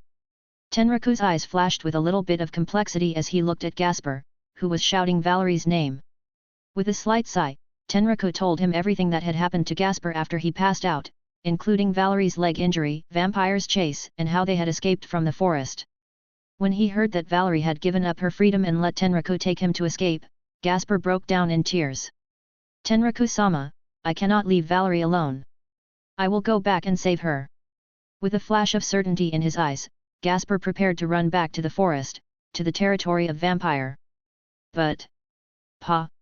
With a clear sound, Tenraku directly slapped Gasper's face. What can you do even if you go back now? You can't do anything but waste Valerie's sacrifice, stupid. Tenraku sneered, looking at Gasper who looked like he was wronged. Tenraku-sama, I. Wah wah wah. Gasper burst into tears as he seemed to wake up to Tenraku's slap. For the first time in his life, he hated himself for being so weak. He can do nothing and he cannot even protect anything. Looking at the helpless and sad Gasper, Tenraku didn't continue, letting him vent his inner emotions. After all, he is just a child. After crying for a long time, Gasper finally calmed down. Gasper wiped away his tears and looked at Tenraku, whose red eyes were unprecedentedly firm and persistent. Lord Tenraku, I want to be strong, I want to be as strong as Lord Tenraku. I want to be a man. I want Valerie back. After saying his vows and making up his mind, Tenraku smiled as he watched the little boy grow up. Oh, you came to the realization that it is worse than death. I will train you well and then. Pressing Gasper's forehead, Tenraku was still preparing to say something, but suddenly his eyes went cold as he suddenly looked to the side of the forest. Who is there? A rustling sound came from the forest. Gasper was nervous and Tenraku looked gloomy. They have already escaped their territory, and the damn vampires are still lingering here. As the voice got closer and Tenraku prepared to use Evil Eye's power to kill the opponent, a figure came out of the forest and shouted eagerly. Don't do it, it's me, it's me. What surprised Tenraku and Gasper was that it wasn't the vampire soldiers but the fat man Herbert. Yo Herbert, did you escape too? Relaxed, Tenraku could not help but ridicule. He had not expected someone other than him and Gasper to escape. This little fat man has some skills. Don't mention, all the idiots except me were caught back. Waving his chubby hand, Herbert gasped with a trembling heart. But thinking of something, he angrily looked at Tenraku and said. Damn human, you actually used us. Tenraku and Gasper didn't follow after they rushed out before, and Herbert knew they were being used by the cunning human again. He had endless resentment in his heart as he gritted his teeth. If it wasn't for him being afraid of Tenraku's strength, Herbert will definitely rush to kill him. Hey, how did I use you? I said from the beginning that we were using each other. Blame the guys under you who were too stupid. And, Herbert, do you think you would have had a chance to escape without my help? With a sneer, Tenraku asked rhetorically. For a moment Herbert felt that Tenraku was onto something, and a slight smile came over his face. But when he saw Gasper on one side, Herbert rolled his eyes and he seemed to have an idea. Human, we will forget the past and we will go on with our lives separately. Shrugging his shoulders, Tenraku looked indifferent. The fat little man was not a friend, but he was not an enemy either. As long as he didn't do anything to provoke him, Tenraku didn't bother to pay any attention to him. However, the little fat man is also very cunning and he should have other purposes. And sure enough, the next moment. Gasper, would you like to come with me? We have escaped the damn castle, and no one can control us in the future. We are both vampires, and you'd be better off with me than with a human. After hearing Herbert's words, Gasper hid behind Tenraku, his head resembling a rumbling drum. Tenraku is also a little bit unhappy. This little fat man is really buckling for not being a boss. Even at this time, he has not forgotten to recruit people for his gang. Gasper, don't worry, as long as you come with me, I will never bully you again. Trying to be friendly was the last thing that Herbert wanted to do. He didn't want Gasper, the cowardly crybaby with him, but he was the only one who had escaped and all his other little brothers were captured back. I will not, I will follow Lord Tenraku. Although he was a bit confused at times, Gasper was not stupid enough to follow Herbert. You idiot, you will regret it when you get sold by that human. Goodbye, human, Gasper. We will never see each other again. With Tenraku here, Herbert didn't dare to do anything and he could only shout uncomfortably, he turned around and waved his hand before turning into a bat and flying away. Tenraku-sama, what shall we do now? Those vampires may be still chasing us, we have to leave here quickly. Oh. Chapter 24, Give Me. In a remote village in Romania, Tenraku glanced at the deserted dwellings around him and looked a little gloomy. Tenraku-sama, I am back. Gasper's voice came from outside. How is it, is there any news? Tenraku asked. People in the neighborhood said that a few pastors of church came to take away the person here. Tenraku-sama, what are we going to do with that person? Gasper asked curiously while reporting the news he had heard to Tenraku. Damn, I am late again. Cursing in his heart, Tenraku was not in a mood to answer Gasper's curiosity. It took him one tier of Phenex to get the location of the Sacred Gear Awakener hiding place. He had already thought of various plans to seize the Sacred Gear of the other party, but he was delayed because he was caught in the vampire territory, and the church guys got that Sacred Gear user. Tenraku was also deeply annoyed, but this time he got Evil Eye that stops the world forbidden Baylor view by mistake, which is barely a comfort. Let's leave, Gasper. Tenraku shouted as he wasn't the kind of person who would give up just because of a failure. Tenraku-sama, are we not looking for that person? That person was taken away by church, we wouldn't find anything even if we look. Oh. With that, the two embarked on a journey again and gradually disappeared into the field of vision. Time is like water and 2 years have passed. 2 years later. HH. In the snow-covered forest, a golden-haired teenager was desperately running away. He bumped and fell and got up again and again. The body of the youth has already reached its limit, but in his eyes were a striking firmness and perseverance. Live, he must live. Even if it's you alone, run. The sound of his companions sounded constantly in his ears, and when they pushed away those devil to let him escape, his life was not only his own, so he must live. PTNG. His body had already reached its limit, and the teenager fell into the snow again. Feeling that every cell in his body was violently in pain, he could no longer exert even the slightest energy, and the teenager lay quietly in the snow and gasped continuously. Feeling his dying vitality, the teenager knew that his end was coming to him. It was clearly the opportunity that everyone desperately took for him, but his consciousness has begun to blur, but the scenes of getting along with his friends are constantly replayed in his mind. They were a bunch of helpless kids with special abilities, and those guys brought them together. Training them day after day and instilling in them the idea that one day you will be a special being chosen by God. Despite the hardships and pains, the friends supported and encouraged each other, and everyone believed that as long as they work hard, they will one day become a special existence selected by God. However, they were betrayed. Those guys claimed to be God's apostles, but they are doing what devil does. They deceived them, they used them as experimental materials, and they killed them after discovering that they were useless. With endless sarcasm and self-mockery, the youth's eyes erupted out with a surprising hatred. Even if he turns into a fierce ghost, he will curse those guys. Tenraku-sama, I found it. In his blurred vision, the teenager saw 2 figures running towards him. At first, he thought it was the person who was hunting him, but it was not until the other approached that he realized they were not. They were 2 boys about his size. It was Tenraku and Gasper. They quickly rushed towards him and Tenraku examined the teenager on the ground, but his brows were frowned. Tenraku-sama, how is he? Gasper, who caught up from behind, asked. He was a lot taller than he was 2 years ago, but he is even cuter. Shaking his head, Tenraku did not answer. After his inspection, he found that something is attacking the youth's heart and he has no medicine to save him.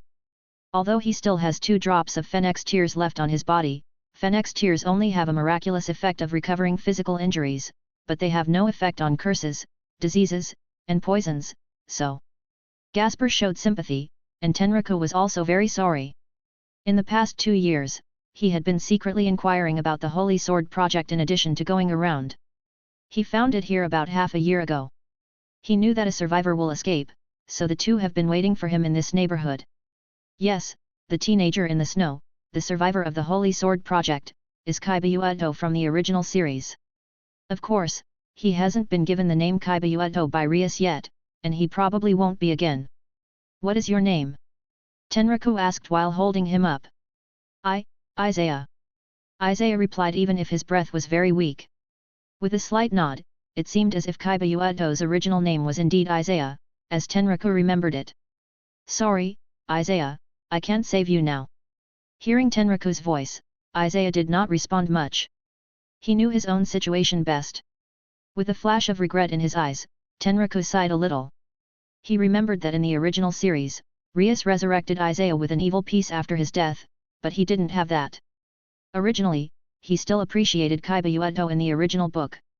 Tenraku also considered finding him and letting him become his companion, but unfortunately. Isaiah, I need your sacred gear. Please give me your sacred gear. For the price, I will find the leader of the Holy Sword Project to avenge you and your friends. Since he can't become his companion, Tenraku can only retreat and ask for his sacred gear. The other party's time is running out, so he said directly. Isaiah's already dim eyes light up after hearing Tenraku's voice, and Isaiah grabbed Tenraku's hand with a flash of light. Sacred gear, here you go, take it, avenge us.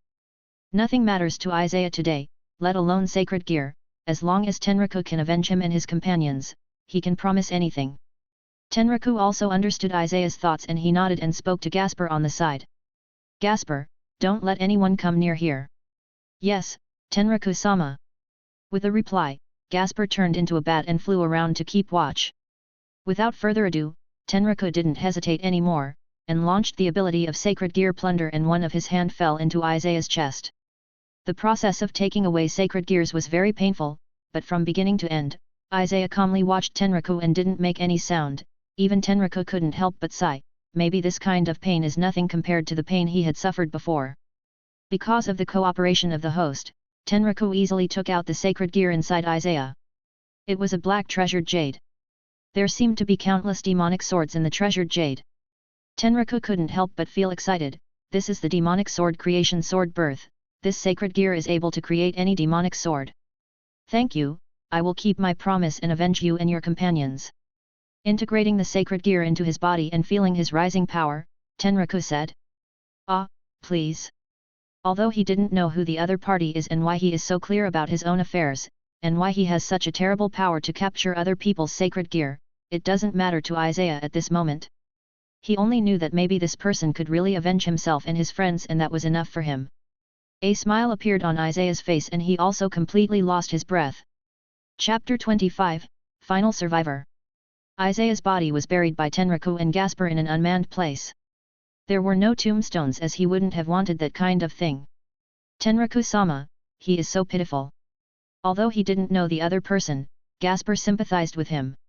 He and Valerie were just confined in the castle anyway, but Isaiah and his companions were brainwashed and deceived by those people of the church. They were not only used as experimental materials but they were also eliminated in the end. Silence, Tenraku said nothing. Isaiah and his companions are indeed miserable, but not because the church is hypocritical and cold-blooded, nor because their fate was cruel and unfair, but it was because they were so weak. Because they were weak, they were deceived and used. Because they were weak, they were eliminated like animals. Being weak is a sin in this world. There was a strong breath on his body and Tenraku swore under his heart that he would never commit the same crime. Tenraku will fulfill the promise of revenge for Isaiah and his companions, as long as he has enough power. Let's leave, Gasper. Oh. Turning away and waving at the lonely tomb, Tenraku and Gasper gradually went away and disappeared into the forest. The jungle near a church. Tenraku-sama, this is it. A bat flew back from a distance and then turned into Gasper. After looking at the sky, it was almost time and Tenraku threw a magic communicator to Gasper and then said. Stand guard outside, Gasper. Yes, Lord Tenraku. After giving orders to Gasper, Tenraku jumped up and under the cover of darkness, he walked cautiously towards the church. Several months have passed since Isaiah passed away and these few months, Tenraku has fully mastered his soaring power and the ability of the Sacred Gear Demonic Sword Creation Sword Birth. As for the purpose of sneaking into this church this time, it was to save a person. It's another survivor from the Holy Sword Project except for Isaiah. No, it should be said to be the only survivor now. Shortly after the execution of Isaiah and his companions, the Holy Sword Project was also exposed inside the church. The leader of the Holy Sword Project, Archbishop Valper Galilei, fell from power and reportedly defected to Fallen Angel's side. Although the church tried to cover up the truth of the Holy Sword Project, Tenraku knew their hypocritical features. After paying a great price, he finally found out where the survivor was. He carefully covered his breath along the way. Fortunately, the defense of this church is not very strict. Although there are defense barriers, most of the barriers of the church are against Ikai and Devil. For Tenraku, who had not awakened his bloodline, this barrier would have a little to no effect. After sneaked into the church, Tenraku searched according to the information he had obtained in advance. Although he also encountered several pastor nuns several times, the ability to use Forbidden Baler View also helped Tenraku to avoid any trouble. Tenraku continued to search, and finally found the survivor in a hidden room. It was a 12-13-year-old girl with long white hair. Her whole figure was covered by a spherical barrier, and her eyes were slightly closed as if she had fallen into a deep sleep. According to the information obtained by Tenraku, the girl seems to have some kind of barrier-type sacred gear on her body. When Valper's men planned to kill them all, she used this power to protect herself. Even in the state of suspended animation, the barrier cannot be removed from her body. The Chich's people found her in a facility after Valper's fall from power, and because they could not disarm the Sacred Gear's power, and because they could not expose Holy Sword's plans, so they moved her here. Frowning at the girl who was enveloped by the barrier, Tenraku had no way to take her out like this. And if the church can't break the barrier, then Tenraku isn't arrogant enough to assume that he would be able to do it. His spirit chi surged, and a demonic sword was condensed by Tenraku. After a few attempts, the demonic sword broke and the barrier covering the girl remained unchanged. Tenraku couldn't help but be surprised, as this is one of the rare defense-type sacred gear. If he... Tenraku suddenly thought of something and his eyes lit up. Maybe he can try it like this. Launching the ability of Sacred Gear Plunder, Tenraku once again ran into the barrier. To his surprise, Tenraku was surprised that the barrier covering the girl did not repel him this time, allowing him to break through easily. Suppressing the excitement in his heart, Tenraku's right hand sank into the girl's chest, grabbed the sacred gear in her body, and then he extracted it little by little. The process of taking away a sacred gear was very painful. Even the girl who fell asleep showed a painful look on her face, but the girl didn't make any sound, perhaps because she was very weak, and Tenraku breathed out in relief. As the sacred gear was completely taken by Tenraku, the original barrier covering the girl's body also shattered. Inherent barrier. Tenraku knew the sacred gear's name owned by the girl when he merged the sacred gear in his body. Feeling the renewed strength and brand new ability in his body, Tenraku also showed great joy on his face. As long as he continues to seize sacred gears, his power will increase indefinitely. One day, he will stand at the apex of this world. Woo! Still basking in the joy of rising strength, a girl's voice suddenly came to Tenraku's attention. He slowly opened his eyes and saw that the girl seemed to have woken up, and Tenraku quickly hugged the girl up, saying, "What is your name?" Tosca. Her face was pale as the girl replied weakly with a blank expression on his face. "My name is Tenraku, Kamaya Tenraku, I am Isaiah's friend. Don't worry, I'm here to save you." Tenraku quickly spoke as he was worried about the girl misunderstanding him as church personnel. "Isaiah, Tenraku." Thinking of the names of Isaiah and Tenraku, the girl named Tosca seemed to finally let go of her guard, but her eyes were closed and she passed out again. The girl's body is too weak, and if not treated in time, it may be life-threatening. Tenraku no longer hesitated and he carried the girl on his back and left the chamber. Although it was difficult to move stealthily with another person on his back and he was almost found several times, but Tenraku still took Tosca out of the church in a precarious manner and came to the place where he left Gasper. "Gasper?" Tenraku shouted in the darkness of the jungle, but no one answered. After entering the church, he has never received a message from Gasper and he expected to see Gasper after he came out. Based on Tenraku's knowledge of Gasper, he naturally knew that he would not escape alone. Thinking of a possibility, Tenraku's expression sank and an unforeseen hunch arose in his heart.